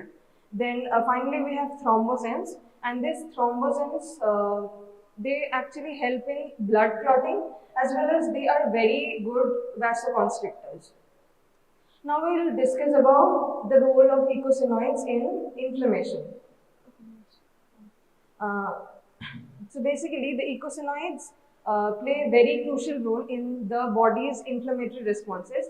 For example, suppose any kind of like if we go through any kind of injury or infection, so these eicosanoids basically gets activated and they act as signaling molecule and they regulate the inflammatory processes. For example, prostaglandin they cause pain and fever, when in leukotrienes they cause bronchoconstriction as well as they helps in mucus secretion in the lungs. Next, we'll discuss about how eicosanoids are responsible to how eicosanoids is related to pain. So basically, eicosanoids play a very crucial role in the perception of pain. For example, it can inhibit or promote the pain. Okay, depending on the type of eicosanoid it is. For example, prostaglandin. Prostaglandin actually increases the pain sensitivity, wherein lipoxin reduces the pain sensitivity. So by actually targeting the eicosanoid molecule, we can reduce or increase the sensitivity of pain. For example, if we use non-steroidal anti-inflammatory drug, it actually blocks the prostaglandin and thus it will reduce the pain. But it also has several side effects, such as it leads to several gastrointestinal problems. So we actually need to check the risks as well as benefits of the eicosanoids before its proper usage. Now we'll discuss about how it's related to the cardiovascular health. The eicosanoids play a very critical role in the cardiovascular health. For example, it helps in regulating the blood pressure, blood clotting, as well as inflammation. And all these factors are actually very much important to control the heart diseases. For example, prostacyclin, they prevent the blood clots from forming in the arteries, whereas thrombosins, they promote the blood clotting. That's why the presence of thrombosins actually increases the risk of heart attack, strokes, and further diseases. So in this way, here also, if we target the proper eicosanoid molecules, we can actually reduce the cardiovascular risk. Now we'll discuss about its sources, like from where these eicosanoids are actually derived from. Basically, the eicosanoids are produced from polyunsaturated fatty acid, which are found in the cell membrane. Okay, some of the important polyunsaturated fatty acids are arachidonic acid, eicosapentaenoic acid, and docosahexaenoic acid. And these polyunsaturated fatty acid acts as very important precursor for the formation of eicosanoids. For example, if any kind of injury or infection occurs in our body, some of the enzymes called cyclooxygenase and lipooxygenase, these enzymes act on this polyunsaturated fatty acid and they convert them into the respective eicosanoids. For example, the production of eicosanoids depends on three factors. They are the type of cell, stimulus, and availability of the polyunsaturated fatty acid. For example, prostaglandin can be produced in many different cells and they play important role in inflammation, whereas leukotrienes are only produced in the immune cells and they are responsible for allergic reaction as well as asthma. Thrombosins, on the other hand, are produced only in the platelets and they play important role in blood clotting. So the eicosanoids actually has a very important physiological role in our entire body. Now we'll discuss about the diets from which we actually get the eicosanoids. Okay, so basically the production of eicosanoids depends on the dietary factor, like the food that we consume that very much influence the production of eicosanoids. For example, it depends on the intake of omega-3 fatty acid as well as omega-6 fatty acid. The omega-3 fatty acid are generally found in fish, nuts, seeds, etc. So the presence of omega-3 fatty acid actually reduces the production of pro-inflammatory eicosanoids, while as increases the production of anti-inflammatory eicosanoids. So altogether, it reduces the inflammatory process and promotes healing. Wherein, if we consume more amount of omega-6 fatty acid that leads to the overproduction of pro-inflammatory eicosanoids. So it ultimately makes the disease even more worse. Now we'll conclude the entire topic. So simply if we try to describe, eicosanoids are basically signaling molecules that play important role in inflammation, pain and cardiovascular health. They are produced in our body from the fatty acids, and their production is very much influenced by the diet that we take. Basically, we can target the specific eicosanoids, and by that we can manage pain as well as reduce different kind of cardiovascular diseases. So it's very much necessary for us to continue the study of eicosanoids so that we can understand that how much important it is for us to actually maintain our good health and to reduces the risk of various diseases that can occur in our body. That's all from my side.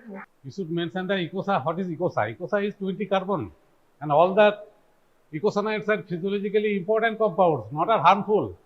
All eicosanoids are very important physiologically compounds, and they are called local hormones, and they are actually mostly beneficial.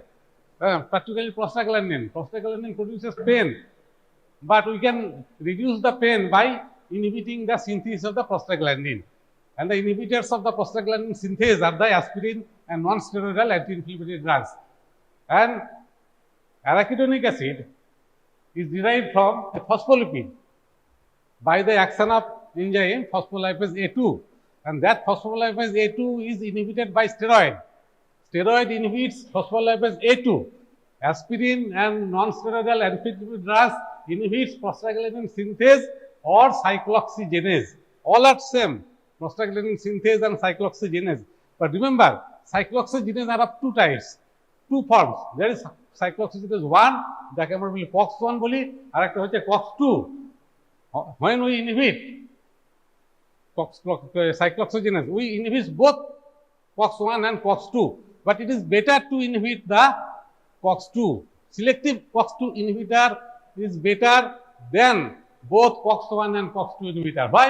Selective COX-2 inhibitors produces less gastric irritation and prevents, if we reduce the incidence of the peptic ulcer, we should use the selective COX-2 inhibitor. COX-2 inhibitor selectively আমরা যদি use করি তাহলে peptic আলসারটা আমরা prevent করতে পারবো। কিন্তু যদি আমরা অ্যাসপিরিন তারপর সমস্ত ইন্ডিয়ান ইনফ্লুয়েন্সি ড্রাগ যদি আমি ইউজ করি, তারা যারা দুটোকেই ইনহিবিট করছে, সেক্ষেত্রে কিন্তু আমি গ্যাস্ট্রিক আলসারকে বা পেপটিক আলসার সিনড্রোমকে আমি প্রিভেন্ট করতে পারবো না। কিন্তু আনফরচুনেটলি এই COX-2 ইনহিবিটারের, সিলেক্টিভ COX-2 ইনহিবিটারের অনেক সাইড ইফেক্ট আছে, সেই জন্য কিন্তু ওটা কিন্তু মার্কেট থেকে আউট হয়ে গেছে। যেটা মার্কেট থেকে আউট হয়নি অ্যাসপিরিন, তারপরে steroids, non steroidal inflammatory drugs, এটা এখনো মার্কেটে আছে, তোমরা প্রেসক্রিপশন করবে। কিন্তু COX-2, coxiv types of drugs, these are actually out of the market because of their cardiovascular side effect. And prostaglandin's name, prostaglandin is derived from prostate. Prostaglandin, because the first discovered from the prostate, so the name prostaglandin. But not like that, it is only present in the prostate gland. It is present universally in all cells, prostaglandins. And practically prostaglandins is the pain producing substance, so we can curtail the synthesis of the prostaglandin by the inhibitors of the prostaglandin synthase. And also thromboxane and prostacyclins. Thromboxane promotes platelet aggregation. Thromboxane promotes platelet aggregation, and just the opposite action is done by prostacyclin, which inhibits platelet aggregation. সুতরাং দুটোই কিন্তু আমাদের বডিতে দরকার, কিন্তু দুটোর মধ্যে একটা ব্যালেন্স দরকার, প্রস্টাসাইক্লিন আর থ্রম্বোক্সেন। এই ব্যালেন্সটা খুব নেসেসারি প্রস্টাসাইক্লিন আর থ্রম্বোক্সেনের। Okay, thank you.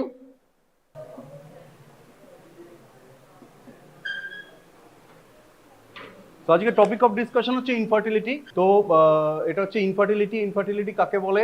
Any idea? Theory class হয়েছে। ইনফার্টিলিটি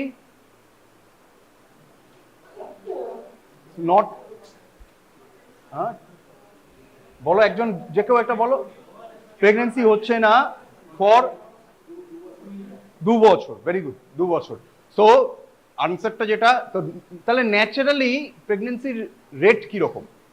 যদি আনপ্রোটেক্টেড ইন্টারকোর্স থাকে তাহলে ন্যাচারালি ম্যাক্সিমাম ক্ষেত্রে কি হবে, হিউম্যান রেসের কিরকম কন্ডিশন? ইউজুয়ালি মাথায় রাখবে 12 সাইকেলসের মধ্যে 50% couple will be pregnant, 50% couple fertile and the lady will be pregnant in 12 cycles, মানে ফার্স্ট ইয়ার তার মধ্যে 50% of the population will become pregnant basically. Then যে রেস্ট যেটা থাকছে তারপরে যেটা থাকছে, তাহলে এদের ক্ষেত্রে দেখা যাচ্ছে যে তাদের ম্যাক্সিমামটা they are also getting pregnant 50% by the second year. So overall প্রথম এটা আমি একটু ডেটাটা ভুল বলেছি, first is the 80% of the whole human population that will be pregnant, তাহলে 80 পরে যেটা বেঁচে থাকছে দ্যাট ইজ 20%।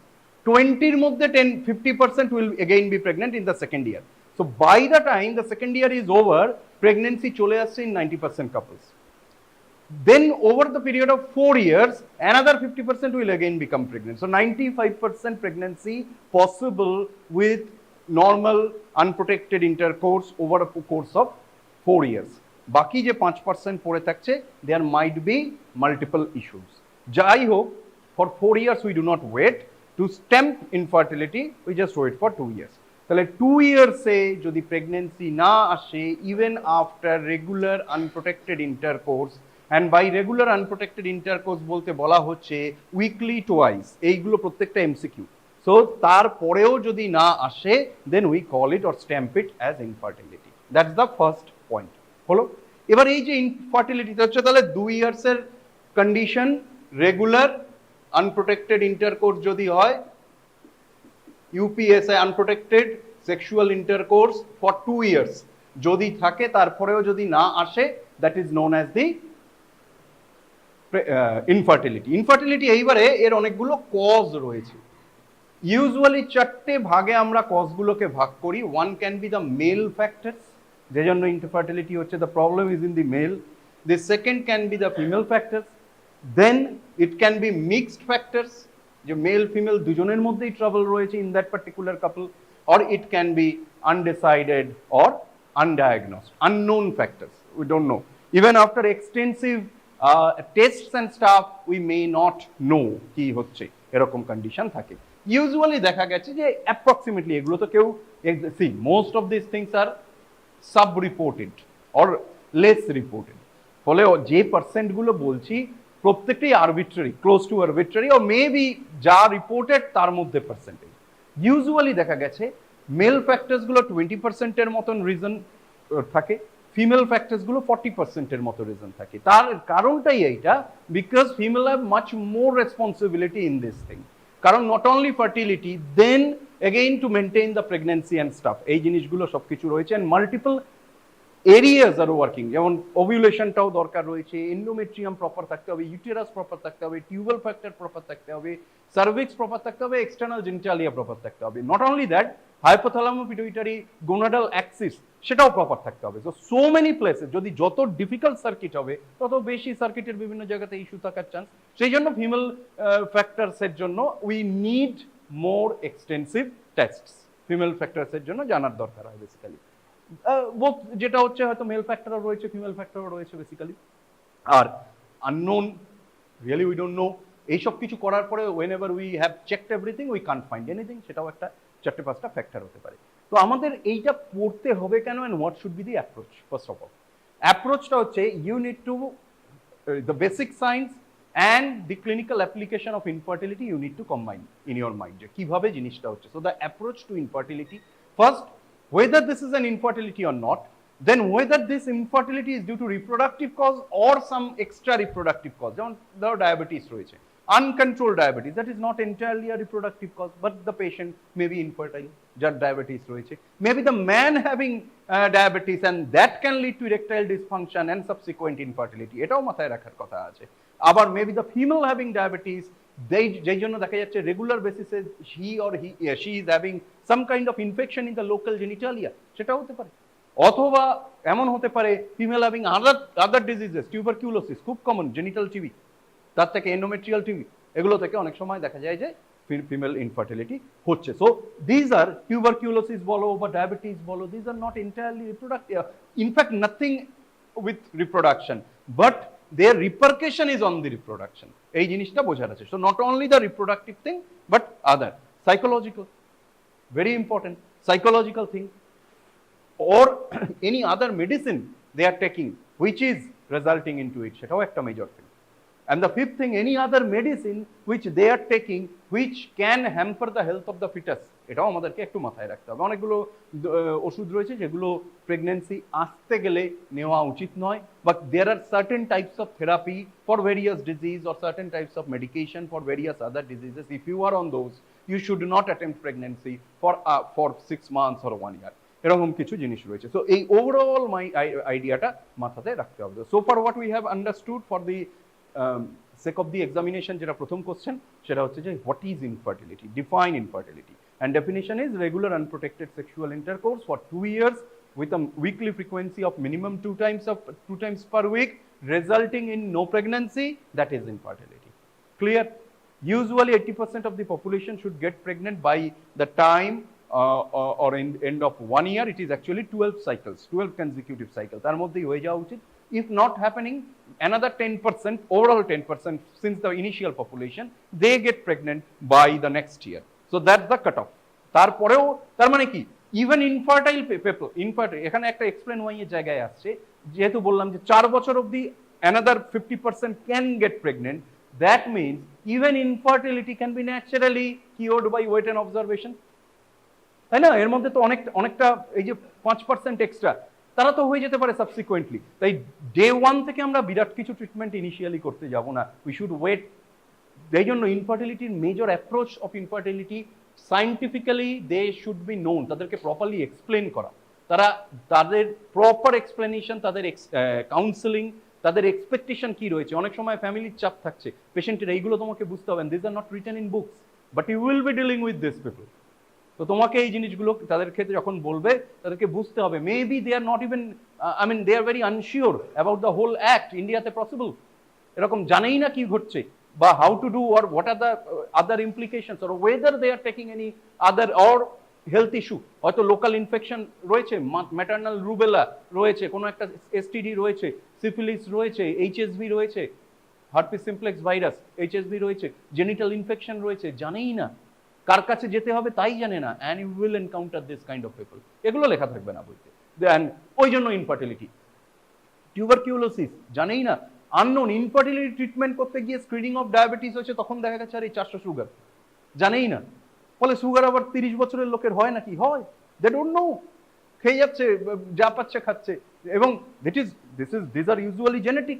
কিন্তু এই জিনিস হচ্ছে জানেই না মাদার, ইনফার্টিলিটি ট্রিটমেন্ট করতে গিয়ে টেস্টে ধরা পড়ছে she is severely anaemic or she is severely hypothyroid, এগুলো প্রথমবার ধরা পড়ছে। So infertility is definitely a reproductive issue but not an only reproductive issue. এই জিনিসটা আমার প্রথম বলার ছিল। কামিং টু দ্য ফ্যাক্টরস, এবার তোমাদেরকে পজিটিভ ফ্যাক্টরস এর মধ্যে ভাবতে হবে। মেল ফ্যাক্টর, সিম্পল, একদম সিম্পল ওয়েতে ভাবা, starting from the top to bottom, একদম মাথা থেকে পা অব্দি যাও, তাহলেই তুমি ফ্যাক্টরস গুলো বুঝে যাবে। ফার্স্ট ফ্যাক্টর যেটা হচ্ছে আমাদের এইচপিএ অ্যাক্সিস, এইখানে কোনো এ তো নয়, এটা জি গোনাডস যেহেতু, তো এই অ্যাক্সিসের উপরের দিকে কোনো ইস্যু রয়েছে কিনা। কি কি ইস্যু হতে পারে? Hypogonadotropic hypogonadism. So this is the first issue, যেটা হতে পারে হাইপোগোনাডোট্রফিক হাইপোগোনাডিজম। সো এটাই কি ঘটছে আমাদেরকে ফার্স্টে যেটা জানার, সেটা হচ্ছে আমাদের একটা GnRH pulse that is coming from hypothalamus. GnRH is acting on the কিসের উপর কাজ করছে? anterior pituitary। সেখান থেকে কি কি বেরোচ্ছে? FSH, LH, মেলেও বেরোবে, ফিমেলেও বেরোবে। মেলের ক্ষেত্রে ফাংশন স্লাইটলি ডিফারেন্ট, ফিমেলের ক্ষেত্রে ফাংশন স্লাইটলি ডিফারেন্ট। LH এর মেইন কাজটা এখানে কি থাকছে? মেলের ক্ষেত্রে অ্যান্ড্রোজেনের উপরে কোনো অ্যাকশন, LH এর ফাংশন লিউটিনাইজিং হরমোন, টেস্টোস্টেরন, প্রত্যেকে লিডিক সেলের উপরে কোনো অ্যাকশন আছে, লিডিক সেলের উপরে। সো এফএসএইচ এর মেজর অ্যাকশনটা যাচ্ছে সাটোলির উপরে, এলএইচ এর মেজর অ্যাকশনটা যাচ্ছে লিডিক সেলের উপরে। ক্লিয়ার হয়ে গেল? তো এফএসএইচ এলএইচ এইটা মাস্ট।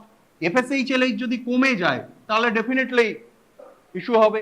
এবার কিছু কিছু সিনড্রোম আছে, যেমন ধরো ক্লাইনিফেল্টার অথবা তোমার ধরো Kallmann syndrome. This are certain syndrome যেগুলো হাইপোগোনাডোট্রফিক হাইপোগোনাডিজম। এগুলো কি? This are karyotype problem. প্রথমেই ভুল ক্যারিওটাইপ এসছে। ভুল মানে কি, that's not an exactly male or exactly female kind of karyotype এসছে। এটা যদি আসে তাহলে ডেফিনেটলি জিএনআরএইচ পালস কম থাকছে, এফএসএইচএলএইচ কম থাকছে।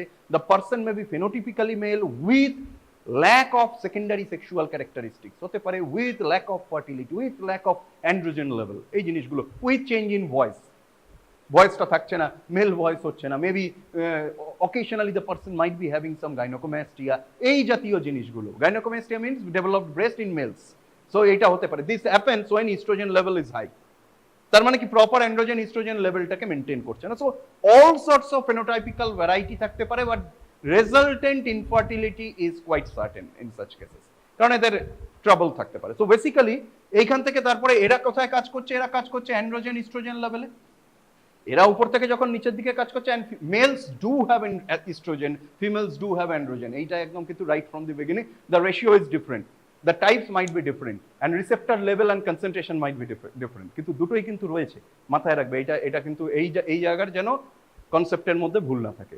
and not only the androgen, multiple other pre and various variety, যেমন DHEA, এটাও তো একটা অ্যান্ড্রোস্টেনিডায়ন, কিন্তু এই যে ডিফারেন্সগুলো রয়েছে, এপি অ্যান্ড্রোস্টেনিডায়ন, এই টাইপের যে ডিফারেন্টগুলো রয়েছে, এবং ডাইহাইড্রোটেস্টোস্টেরন, এই জিনিসগুলো মেলের ক্ষেত্রে খুব ইম্পর্টেন্ট ম্যাটার করে। এনিওয়ে, সো ওভারঅল যেটা আছে, জিএনআরএইচ থেকে যদি নিচের দিকে আমার প্রপারলি পালসটা না যায়, we won't get the fertile man basically. তো এইখানে hypogonadotropic hypogonadism, there are certain diseases which can lead to this. Second problem যেটা ভীষণ আসতে পারে, that can be a physical problem, physical or structural problem. কিরকম স্ট্রাকচারাল প্রবলেম আসতে পারে? In the male genitalia structural problem. কি male genitalia তোমাদের অ্যানাটমিতে পড়ানো হয়েছে, মেল জেনিটালিয়া স্ট্রাকচারাল প্রবলেমের মধ্যে কি থাকতে পারে? One can be the testis is not present, that means undescended testis, undescended testis ভীষণ ইম্পর্টেন্ট, বিকজ এগুলো ভিতরে থাকে, নামে না properly, and these are cancerous, pre cancerous, এগুলো একটু এই প্রবলেমেটিকগুলো। কারণ কি জার্ম সেল, যেখানেই জার্ম সেল, আমাদের জার্ম সেলগুলোর কাজ কি? জার্ম সেলের কাজ হচ্ছে যে কোনো রূপে বিভাজিত হয়ে যাবে, কারণ ওরা সিরিয়াস ডিফারেন্সিয়েশন করতে পারে।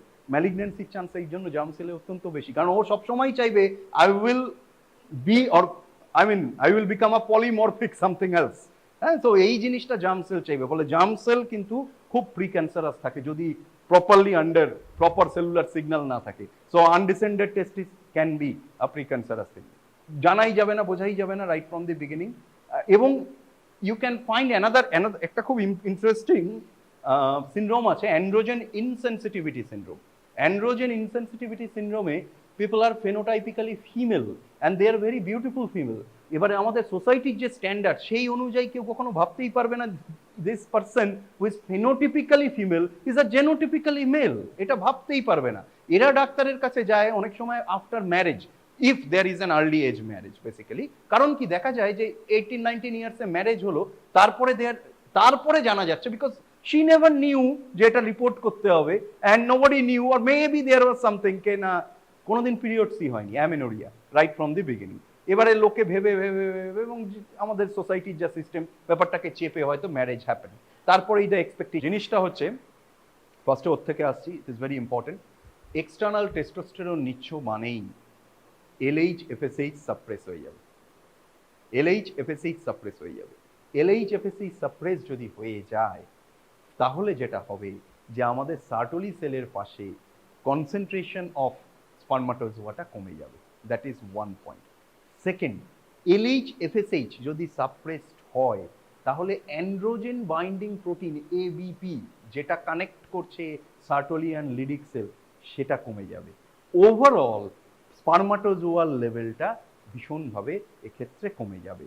থার্ড পয়েন্ট, সিনথেটিক টেস্টোস্টেরন বডির মধ্যে এক্সট্রা স্ক্রোটাল ইয়েটা বাড়ায়, টেস্টোস্টেরন লেভেলটা বাড়ায়। It cannot be in the seminiferous tubule, এটা কিন্তু কনসেন্ট্রেশন বাড়ে না। So overall local testosterone in the seminiferous tubule will be much low, androgen binding protein will be much low, Sertoli lydic connection will be lower with feedback inhibition with subsequent increasing in this cycle. এই যে জিনিসটা, এই কারণে এদের sperm কাউন্টটা কমে যায়, overall seminiferous টিউবিউলের ডেভেলপমেন্ট, ডিফারেন্সিয়েশন এবং ফার্দার স্পার্মেটোজেনেসিস এর রেটটা কমে যায়।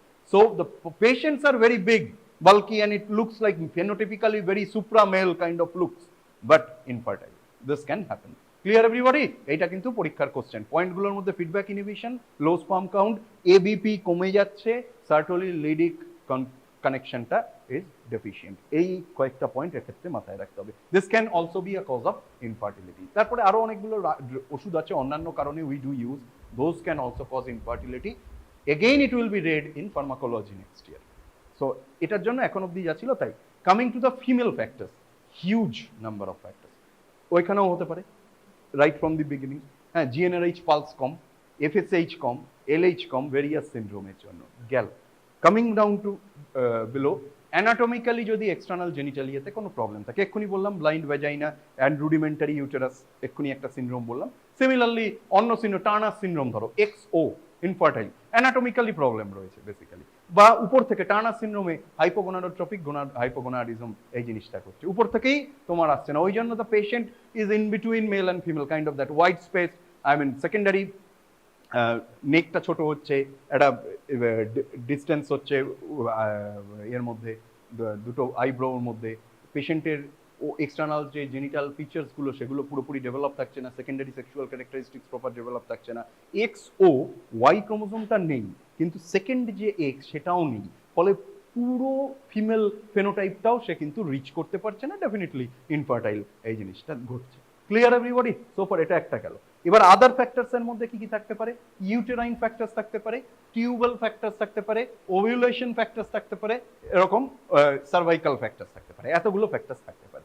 ফার্স্ট অফ অল, ওভিউলেশন ধরো হচ্ছে না ডিউ টু এনি রিজন, তার মধ্যে মেজর রিজন হচ্ছে উপর থেকে পালস না এলে তো ওভিউলেশন হবে না। এলএইচটাই যদি ঠিকঠাক ভাবে না করছে, প্রোজেস্টেরনের লেভেল যদি প্রপার না থাকে, ওভিউলেশন ওখানে হবে না। So if the patient is in an ovulatory cycle, তাহলেও কিন্তু তোমাদের ক্ষেত্রে এই ক্ষেত্রে জিনিসটা আসছে না, এটা এক নাম্বার যাচ্ছে। আর কি কি ইস্যুস থাকতে পারে? বিভিন্ন ইস্যুস মধ্যে কয়েকটা খুব ইম্পর্টেন্ট ইস্যুস আমি বলে দিচ্ছি। একটা হচ্ছে এন্ডোমেট্রিওসিস। এন্ডোমেট্রিওসিস এটা হচ্ছে যে এন্ডোমেট্রিয়াম টিস্যুটা যেখানে থাকার কথা না সেখানে আছে। ইউটেরাসের মধ্যে তো এন্ডোমেট্রিয়াম থাকার কথা, এন্ডোমেট্রিয়াম ইউটেরাসের মধ্যে আছেই, তাছাড়া যেখানে থাকার কথা না সেখানে আছে। টিউবের মধ্যে রয়েছে ধরো, কিছুটা সার্ভিক্সের মধ্যে রয়েছে, কিছুটা দেখা গেল কোলনের মধ্যে রয়েছে। Can happen, even there are people যাদের লাংসের মধ্যেও এন্ডোমেট্রিয়াল টিস্যু পাওয়া গেছে এবং সাইক্লিক্যালি হিমোপটিসিস হয়। সাইক্লিক্যালি হিমোপটিসিস হয়, দিস সো ডেঞ্জারাস, মানে প্রতি মাসেই। এবং সেটা পেশেন্ট তো প্রথমে ভয় পাবে, প্রথমে তো টিবি, ক্যান্সার সবকিছু ভাবা হবে, তারপরে the pattern will be establish যে যখন মেনস্ট্রুয়েশন হচ্ছে তখন হিমোপটিসিস, মুখ দিয়েও ব্লিডিং হচ্ছে। তো দ্যাটস দ্য পয়েন্ট, এইটা থেকে বোঝা যাবে যে ও this is connected. So endometriosis is certain particular condition, and many women are right now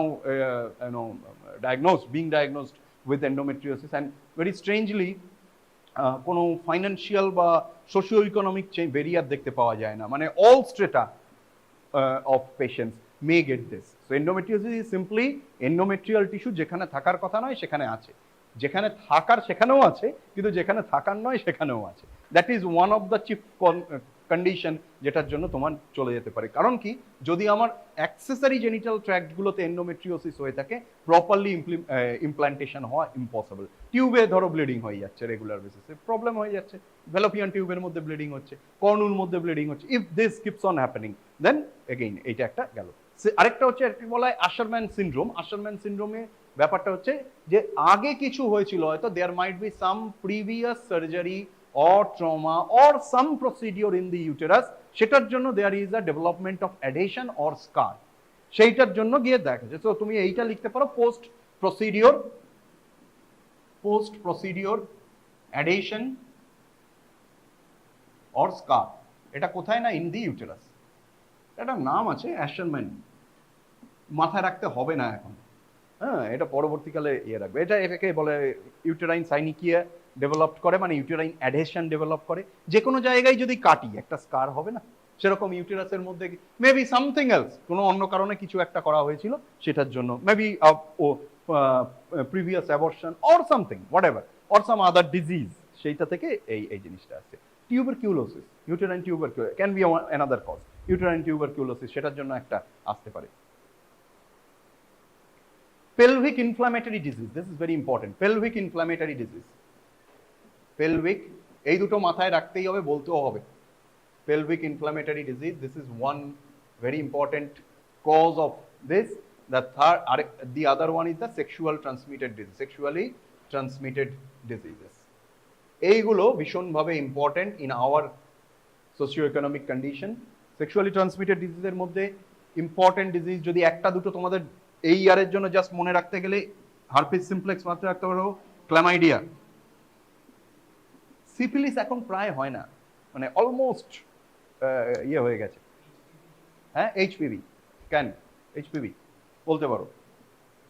হ্যাঁ, এই জাতীয় এইচপিভি যে সবসময় এসটিআই তা নয়, কিন্তু এইচপিভি ইটসেলফ, এইচপিভি পুরোটা কিন্তু এসটিআই নয়। হ্যাঁ, এইচপিভি এমনিই হতে পারে, কিন্তু এইচপিভি ক্যান কজ ইনফার্টিলিটি, এইটা ব্যাপার। এইচপিভি যে ট্রান্সমিট হচ্ছে সেরকম যে সবসময় নয়, ইট ক্যান। ওকে, আচ্ছা, যেমন ক্ল্যামাইডিয়া একটা খুব ইম্পর্টেন্ট, যেটা খুব কমন আজকাল পাওয়া যায়।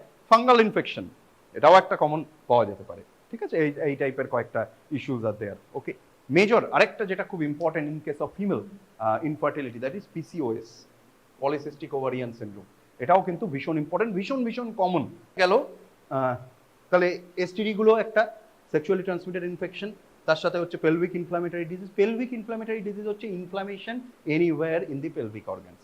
সেটা তোমার ওভারিতে হতে পারে ইনফ্লামেশন, টিউবে হতে পারে, ইউটেরাসে হতে পারে, and it is usually very, মানে এই লাইনের নিচে ইন ফিমেল এলে PID is one of the, মানে ব্যথা নিয়ে এলে পিআইডি একটা খুব ইম্পর্টেন্ট, এসটিডি একটা খুব ইম্পর্টেন্ট, এবং অ্যাপেন্ডিসাইটিস খুব একটা ইম্পর্টেন্ট। মানে ফিমেল পেশেন্ট আসছে মানে শুধু রিপ্রোডাক্টিভ হেলথের জন্য তো আসছে না, আসবে পেন অ্যাবডোমেন নিয়ে। So these are important differentials, এই কথাগুলো মাথায় রাখার জন্য ইন ফিউচার। তাহলে এইগুলো মোটামুটি আমাদের malnutrition can also be a cause, anaemia can also be a cause, hypothyroidism can also be a cause. Clear? এই জিনিসগুলো আমাদের মাথায় কিন্তু রাখতে হবে। গেল, এবার আমরা চলে যাচ্ছি যে হাউ টু অ্যাসেস, অ্যাসেসমেন্টের অ্যাপ্রোচ। তাহলে ক্লিয়ার কজগুলো মোটামুটি, আরো কজ আছে, বাট আপাতত কজ ক্লিয়ার প্রত্যেকের। অ্যাসেসমেন্টের ক্ষেত্রে ফার্স্ট অফ অল আমাদেরকে এগুলো usually couple counselling is important. ইন্ডিভিজুয়ালিও পেশেন্টকে বলতে হবে, আবার কাপলকে অ্যাজ আ কাপলও বলতে হবে। দুটো জিনিসই এক্ষেত্রে ইম্পর্টেন্ট। কজের মধ্যে ফার্স্ট অফ অল তোমাকে হিস্ট্রিটা প্রপার নিতে হবে, যে কোনো infertility, how to approach a case of infertility. First হচ্ছে হিস্ট্রি। হিস্ট্রির মধ্যে ভীষণ important, it's a sensitive issue, but তোমাকে প্রপারলি সেন্সিটিভ ওয়েতেই maintaining full confidentiality and empathy বলতে হবে, নাহলে পেশেন্ট কখনো বলবে না। আমাদের এখানে হসপিটালগুলোর সিস্টেমে 50টা লোক হয়তো লাইনে দাঁড়িয়ে আছে, nobody will open their mouth, এসে বলবেই না কি হয়েছে। Definitely you should have a separate private area, otherwise বলবে না তো, কেন বলবে? এইটা একটা জিনিস মাথায় রাখার। এইটা পেশেন্টকে জিজ্ঞেস করার সময়ও বলবে, এবং উচিত হচ্ছে জিজ্ঞেস করার আগে বলে নেওয়া, অনুমতি নেওয়া যে I am going to ask you a few private questions in their own language, otherwise বলবে না। মানে সর্দি হয়েছে তারপরেই এই কোশ্চেন করা যায় না, nobody will answer. Think yourself at that position, এবং আরো 50টা লোক হয়তো এরকম করে শুনছে, নোবডি উইল আনসার ওখানে।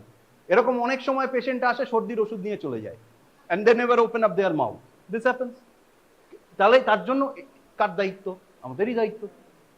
কার দায়িত্ব? আমাদেরই দায়িত্ব। So we need to provide them a part of privacy. তাহলে এইটা সেপারেট। তাহলে কি বড় করে হসপিটালগুলোতে লেখা দরকার যে কাপল কাউন্সিলিং, এই কারণে এই দিকে যাচ্ছে আর কি। এইটা একটা জিনিস গেল। সেকেন্ড, তাদেরকে প্রপার হিস্ট্রি নিতে হবে, তাতে ফিজিক্যাল হিস্ট্রিও থাকবে, সেক্সুয়াল হিস্ট্রিও থাকবে, মেনস্ট্রুয়াল হিস্ট্রিও থাকবে, প্রিভিয়াস কোনো প্রেগনেন্সি থাকলে তার হিস্ট্রিও থাকবে, প্রিভিয়াস কোনো মিসক্যারেজ থাকলে, অ্যাবর্শন থাকলে, ওর এনি একটোপিক থাকলে তার হিস্ট্রিও থাকবে। Clear everybody? এই পার্টটা হওয়ার পর ফিজিক্যাল এক্সামিনেশন। ফিজিক্যাল এক্সামিনেশনের মধ্যে ওয়েট, হাইট, বিএমআইটা খুব important, because obesity adversely affect fertility. Obesity adversely affect fertility. So বিএমআইটা ভীষণ ইম্পর্টেন্ট। অন্য কোনো ডিজিজ আছে কিনা, হাইপারটেনশন আছে কিনা, হাইপারটেনশনের সাথে প্রেগনেন্সির কি সম্পর্ক আছে, অ্যান্টি হাইপারটেনসিভ কিছু মেডিকেশন চলছে কিনা, সেগুলো ইনফার্টাইল করতে পারে, সেগুলো ফার্টিলিটিতে ইস্যু করতে পারে। স্মোকিং ভীষণ ইম্পর্টেন্ট।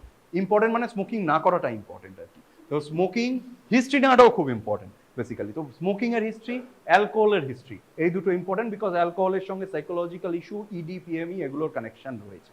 এটা উভয়কেই করতে হবে in a non judgemental way. Very important, কারণ তুমি কি ভাবছো কন্টিনিউয়াসলি পেশেন্ট কিন্তু সেন্স করতে পারে। So it is a practice right from the beginning, empathetic হওয়া আর নন জাজমেন্টাল হওয়া। এবং প্রাইভেসি মেনটেন করা, এই জাতীয় জিনিসগুলোতে। তো you need to talk in that way. তাহলে এই পয়েন্টগুলো আমরা পেলাম। অন্য কোনো এন্ডোক্রিন প্রবলেম আছে কিনা? খুব কমন এন্ডোক্রিন যেটা ইন্ডিয়াতে প্রবলেম করে সেটা হচ্ছে diabetes, most likely type 2 diabetes. ডায়াবেটিসের আছে কিনা, ডায়াবেটিস বললো নেই, ফ্যামিলির হিস্ট্রি অফ ডায়াবেটিস আছে কিনা সেটাও জানতে হবে। মাল্টিপল মিসক্যারেজ হয়েছে কিনা, because this have their other causes. Multiple miscarriage, mid trimester, কেউ এসে হয়তো বলছে আমার 4 বছর ধরে আমরা চেষ্টা করছি, প্রত্যেক বছর প্রেগনেন্সি আসছে, 5 মাস 6 মাস পরে মিসক্যারেজ হয়ে যাচ্ছে। That's very horrible for them. তার কারণ অন্য কারণ থাকতে পারে, কিছু অ্যান্টিবডি, কিছু ইনফ্ল্যামেটরি রেসপন্স থাকতে পারে, যার জন্য হয়তো এই জিনিসটা হচ্ছে। মেবি কোনো ড্রাগ হচ্ছে, তার জন্য এটা হচ্ছে। এই জিনিসগুলো মাথায় রাখতে হবে। Medicine history, patient both partners তাদের কোনো মেডিসিন কিছু নিচ্ছে কিনা, কোনো সার্জারি হয়েছে কিনা সেটা। এবারেই সেন্সিটিভ ইস্যু সেক্সুয়াল হিস্ট্রি, তাতে জানতে হবে আনপ্রোটেক্টেড ইন্টারকোর্স করছে কিনা, সেটা করলে সেটা সাফিসিয়েন্ট হচ্ছে কিনা। অনেকের ক্ষেত্রে হতে পারে যে প্রোটেক্টেড ইন্টারকোর্স হচ্ছে, আনপ্রোটেক্টেড হয়তো 1 বা 2 বার হয়েছে over last 6 months, there expectation is too high, সেই জন্য ইনফার্টিলিটি তাদের মনে হচ্ছে। এইটাকে ক্লিয়ার করতে হবে, এই যে ডেফিনেশন এই জন্য ইম্পর্টেন্ট। এটা ওদেরকে বোঝানো যে তোমরা যদি সত্যিই চায় তাহলে আনপ্রোটেক্টেড এবং তার যে মিনিমাম ফ্রিকোয়েন্সি সেই জিনিসটা, এইটা একটা গেল। অ্যানিমিয়া। এবারে আমাদের চলে আসছি ব্লাড, মানে আমাদের আইডিয়া হয়ে গেল, হিস্ট্রি হয়ে গেল, physical examination. Physical separate examination, consent নেওয়ার পর examination of general physical examination and genitalia examination, এই দুটোই কিন্তু প্রয়োজন। এই যে জেনিটাল ডিফেক্ট যেগুলো বললাম, এক্সামিনেশন ছাড়া কোনোদিন ধরাই পড়বে না। মেনস্ট্রুয়াল হিস্ট্রি প্রপারলি নেওয়া, সেটা কিন্তু ভীষণ প্রয়োজন। তাহলে এইটা হচ্ছে ওভারঅল হিস্ট্রি নিলাম, general physical examination, psychological evaluation, sexual history, mail female দুজনের ক্ষেত্রেই কোনো আউটসাইড কোনো রিলেশন বা আউটসাইড ইন্টারকোর্স কিছু আছে কিনা, সেই রিলেটেড কোনো ডিজিজ হয়েছে কিনা, not to directly but try to get the information, that is also very important. এগুলো খুব ইম্পর্টেন্ট। অনেক ক্ষেত্রে দেখা যেতে পারে লোকটা বাইরে কাজ করছে, 2 বছর পর জাস্ট এসে বলছে infertile, it's not the reason. হ্যাঁ, এই প্রত্যেকটা তুমি ইনফার্টিলিটি ট্রিটমেন্ট করছো, অথচ মেল পার্টনার সে বাড়িতেই থাকে না, এইটাই তুমি জানো না, তাহলে how can you proceed in such cases? So important হচ্ছে হিস্ট্রি। সে হয়তো বাইরে চাকরি করে, হু নোজ, তাহলে তাদের profession is also important. Shift worker, দুজনে দুটো টাইমে বাড়িতে থাকে, শিফট ওয়ার্কার ভীষণ important. Profession history, timing history ভীষণ ভীষণ ইম্পর্টেন্ট। এটা বারবার বলতে হবে, পেশেন্টগুলোকে জিজ্ঞেস করা কথা। আচ্ছা গেল। এরপরে আমাদের চলে আসবে আমরা টেস্ট কি করব। ইনভেস্টিগেশনের মধ্যে ডেফিনেটলি ফুল ব্লাড কাউন্ট, তাতে ফুল ব্লাড কাউন্ট থেকে আমরা কি পেতে পারি? ফুল ব্লাড কাউন্ট থেকে আমরা কি পেতে পারি? খুব ইম্পর্টেন্ট যেটা দেখতে চাইছি, অ্যানিমিয়া আছে কিনা। আর কোনো ডিফারেন্সিয়াল কাউন্ট বা টোটাল কাউন্টে কোনো টিপিক্যাল কিছু আছে কিনা যেটা কোনো ইনফেকশনের দিকে পয়েন্ট আউট করছে। হতেই পারে পেশেন্টের লিম্ফোসাইটোসিস হয়ে রয়েছে, বহুদিন জ্বর আছে, জানেই না ইনফার্টিলিটির জন্য তার প্রথম এসছে, এদিকে তার টিবি হয়ে বসে আছে, হুনোজ। ক্লিয়ার? তো এই কয়েকটা জিনিস গেল। এরপরে আমাদের কি করতে হবে? ইউরিয়া ইলেকট্রোলাইটস করে নিতে পারি, ইউরিয়া ইলেকট্রোলাইটসটা করতে পারি just as a part of the routine examination, not too direct for the urea electrolytes মানে হচ্ছে urea, creatinine, sodium, potassium, just এইটুকু আমাদের একটা আইডিয়া, জাস্ট বেসিক রেনাল প্রোফাইলটা থাকলো। মেইন যে জায়গাটা fasting blood sugar, it is as a screening test, এবং ফাস্টিং ব্লাড সুগার যদি বেশি আসে, subsequently postprandial sugar, HbA1c, glycated haemoglobin ও গ্লাইকোসাইলেটেড হিমোগ্লোবিন, এগুলো প্রত্যেকটা জিনিস আমাদেরকে সেক্ষেত্রে করতে হবে। এরপরে আরেকটা যেটা খুব ইম্পর্টেন্ট থাকছে তোমাদের থাইরয়েড, TSH-টা দেখে নিতে হবে, because this is one of the most important factor which may be missed, এবং যেটা খুব ইনফার্টিলিটির উপরে ভীষণ এটার ফাংশন রয়েছে। এটা গেল জেনারেলাইজড এক্সামিনেশন। জেনারেলাইজ আর কি? জেনারেলাইজড এর মধ্যে ইয়েস বলতে পারো, লিভার ফাংশন টেস্টটা করাতে পারো, লিপিডস করাতে পারো, হ্যাঁ এই দুটো করাতে পারো, ডাইরেক্টলি কানেক্টেড নয়, but as a general test approach justified, এটা বেসিক আমাদের জানা থাকলো। এইবারে আমাদের চলে আসছি হরমোনাল যে জায়গাগুলো দেখা যেতে পারে। হরমোনাল টেস্টের মধ্যে আমরা দেখতে পারি হচ্ছে টেস্টোস্টেরন, মেলের ক্ষেত্রে ফ্রি টেস্টোস্টেরন আমরা দেখি, FSH, LH, TSH, কিছু ক্ষেত্রে if really required we can also check for DHEA। এইগুলো আমাদেরকে দেখতে হবে। দেখো ইনফার্টিলিটি, ইরেকটাইল ডিসফাংশন ভীষণ ইম্পর্টেন্ট একটা কোশ্চেন হচ্ছে, আসবে প্রচুর পেশেন্ট আসবে, আউটডোরে বসলেই এই ডায়াবেটিক পেশেন্টরা প্রত্যেকেই আসে, একটা ফাংশনাল ইরেকটাইল ডিসফাংশন অ্যাবাভ 50 অনেকের থাকে। ফার্স্ট থিং তাদেরকে যেটা জিজ্ঞেস করতে হবে যে মর্নিং ইরেকশন হচ্ছে কি হচ্ছে না। যদি মর্নিং ইরেকশন হয় তার মানে হরমোন ঠিক রয়েছে। দেয়ার মোস্ট লাইকলি এই সোশিও ইকোনমিক কন্ডিশনে যা আমি দেখেছি তাতে ম্যাক্সিমাম আমি যেটা পেয়েছি psychological depression, maybe boredom, what ever, but psychological, maybe financial burden, maybe work related burden, that is the major thing. Morning erection রয়েছে।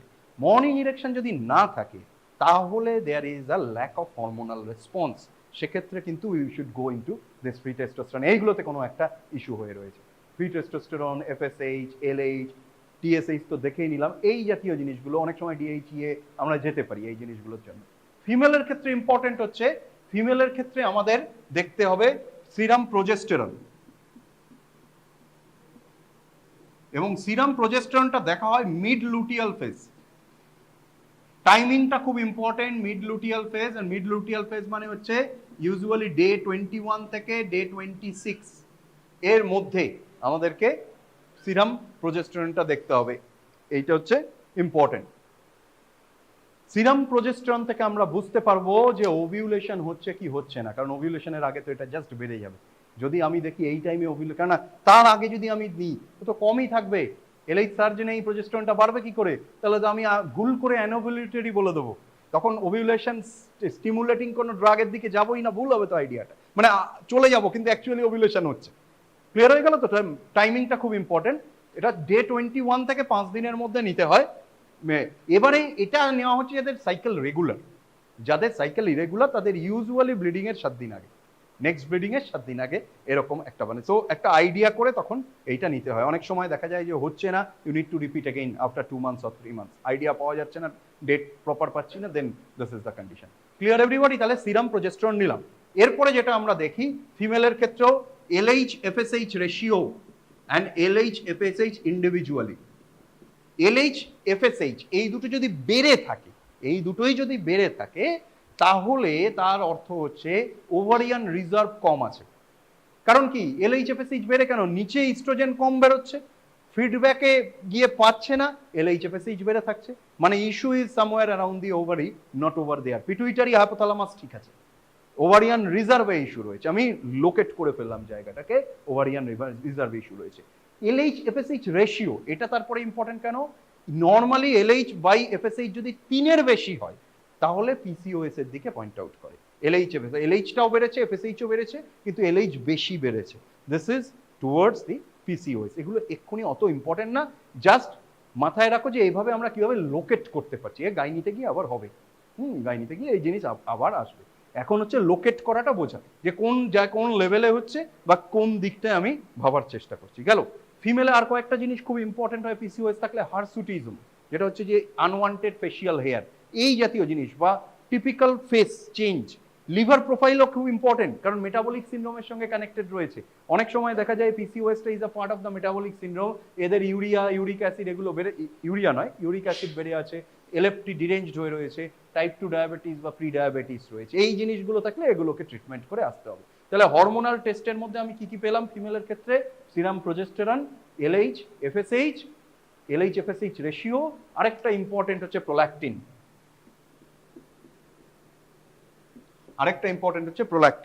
প্রোল্যাকটিন অনেক সময় আমরা প্রোল্যাকটিন তো টেস্ট করতেই, এমনি হাইপোথাইরয়েড থাকলে প্রোল্যাকটিন একটু বেড়ে থাকে, ওটা আলাদা করে ট্রিট করতে হয় না।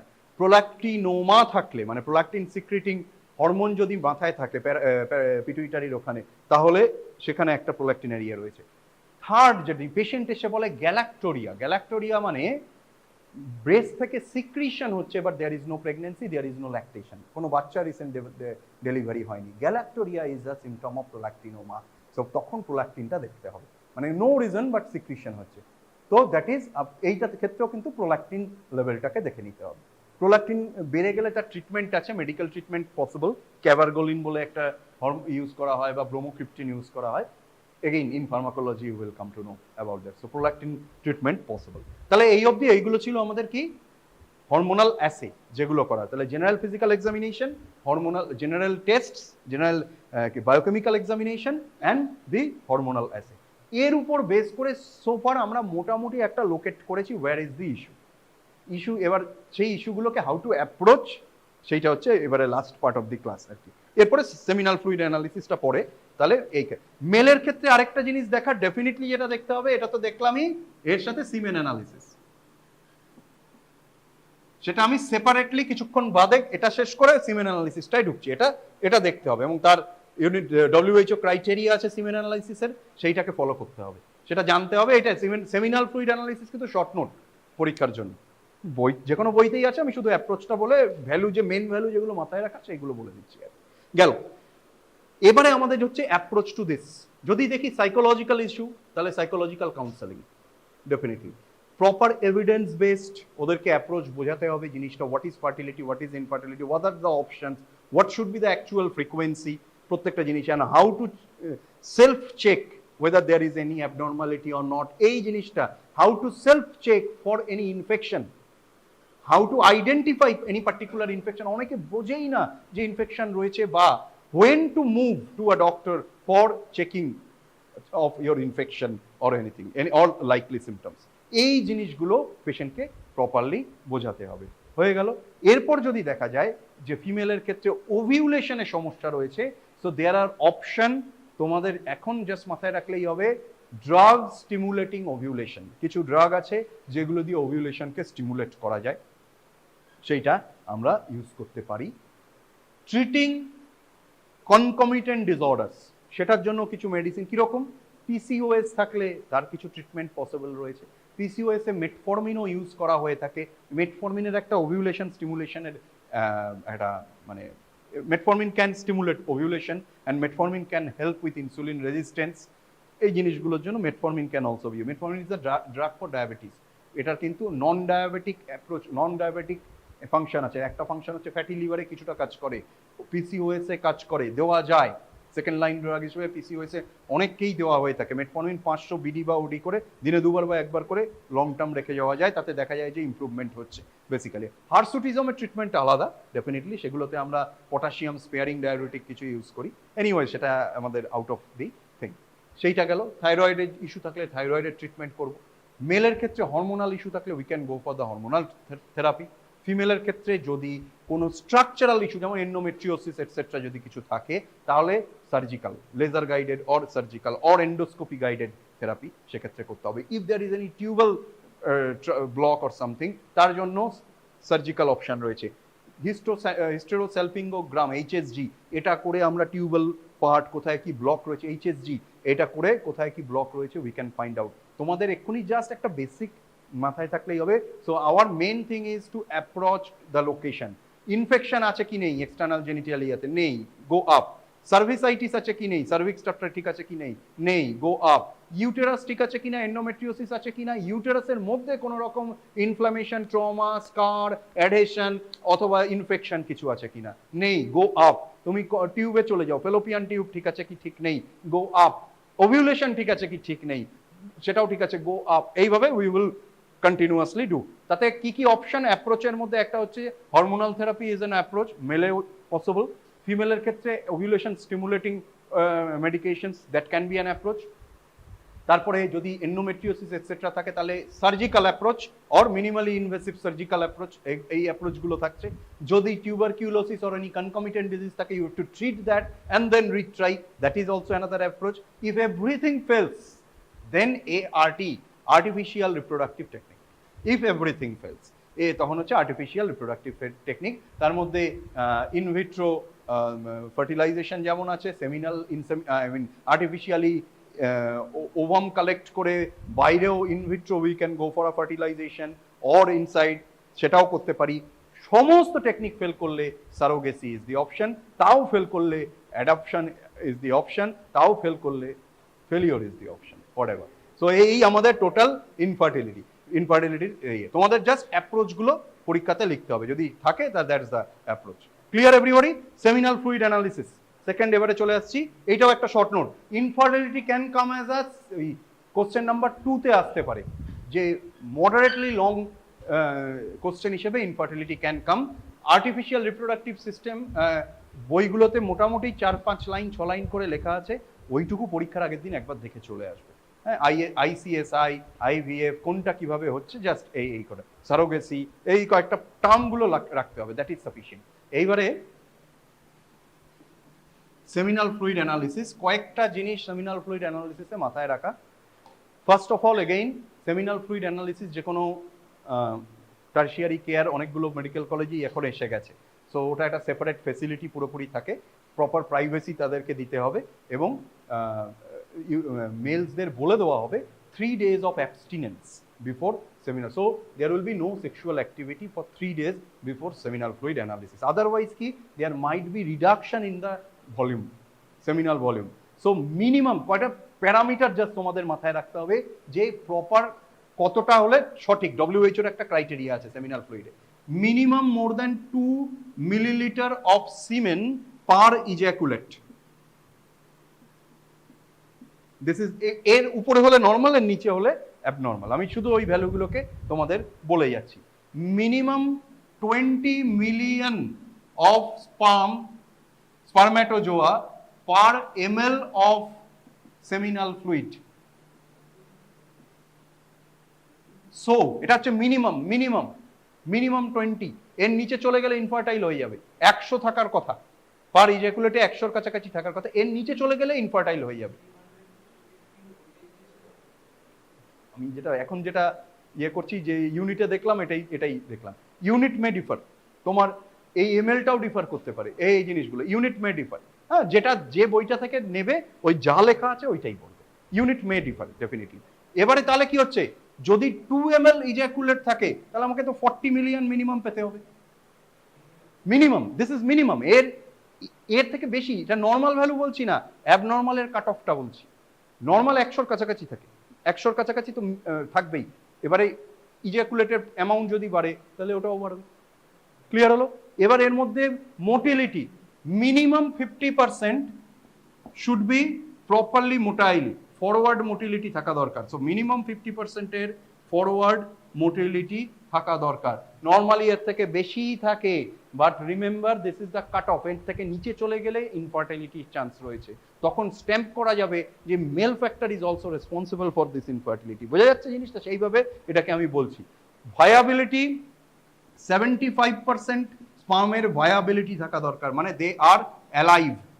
ডেড স্পার্মও থাকে কিন্তু দে আর অ্যালাইভ। অ্যালাইভটা হতে পারে প্রপার মুভ করছে না, মুভ করবার জন্য তো তার এটিপি ফাংশনটা প্রপার লাগবে টেলের, সবার হয়তো নয়, বাট 75% মিনিমাম তোমার রয়েছে অ্যালাইভ স্পার্ম রয়েছে। ডেড স্পার্ম থাকলে কোনো তাতে লাভ নেই।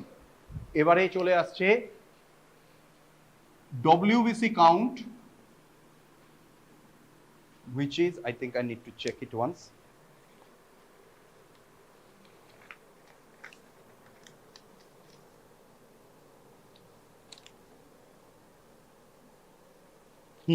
WBC countটা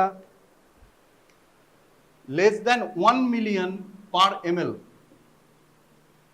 এর থেকে নিচে কাউন্ট থাকবে। এর থেকে বেশি থাকা মানে কি হয়ে যাচ্ছে, there is inflammation, local infection রয়েছে।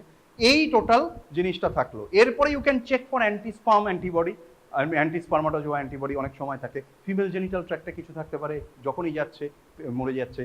This are certain very risky scenario, যখন ইনফার্টিলিটিটা খুব ডিফিকাল্ট হয়ে যায়। তাহলে যে কোনো বই, আমাদের যে কটা বই আছে, either you memorise the normal values or the cut off values, kind of that. মোটামুটি 20 মিলিয়ন নিচে যদি চলে আসে কাউন্টটা, তাহলে ইট উইল বি ইনফার্টাইল। ওই যে আগের দিন বললাম না, পিল গসাইকল, ও 4 মিলিয়নে নামিয়ে দেয়, তো definitely it will B absolutely infertile. এবং কিছুদিন থাকলে ও পুরোপুরি মেল অ্যাক্সিসটাকেই নষ্ট করে দেবে basically. Clear everybody? So this was all about the infertility. Seminal fluid analysis, there are certain more pH, মনে রাখতে পারো, পরীক্ষার আগের দিন দেখে আসবে, that's a table. pH দেখে আসতে পারো, viscosity দেখে আসতে পারো, specific gravity দেখে আসতে পারো। হ্যাঁ, এই মোটামুটি। কিন্তু main factors, concentration of spermatozoa, viability of spermatozoa, forward motility of spermatozoa, and absence of hostile factors, এইটা হচ্ছে main factor of seminal fluid। তাহলেই it will be successful for the insemination. Clear? Okay, so basal ganglia, where does it present? কোন জায়গায় থাকে? What is the location? শান্তিকেত বলো, location कहाँ है basal ganglia? It is already done for you, right? Location কোথায় পাওয়া যায় basal ganglia? Base of whom? Base of the cerebral hemisphere. Okay, so write it down. Basal ganglia is misnomer. Okay,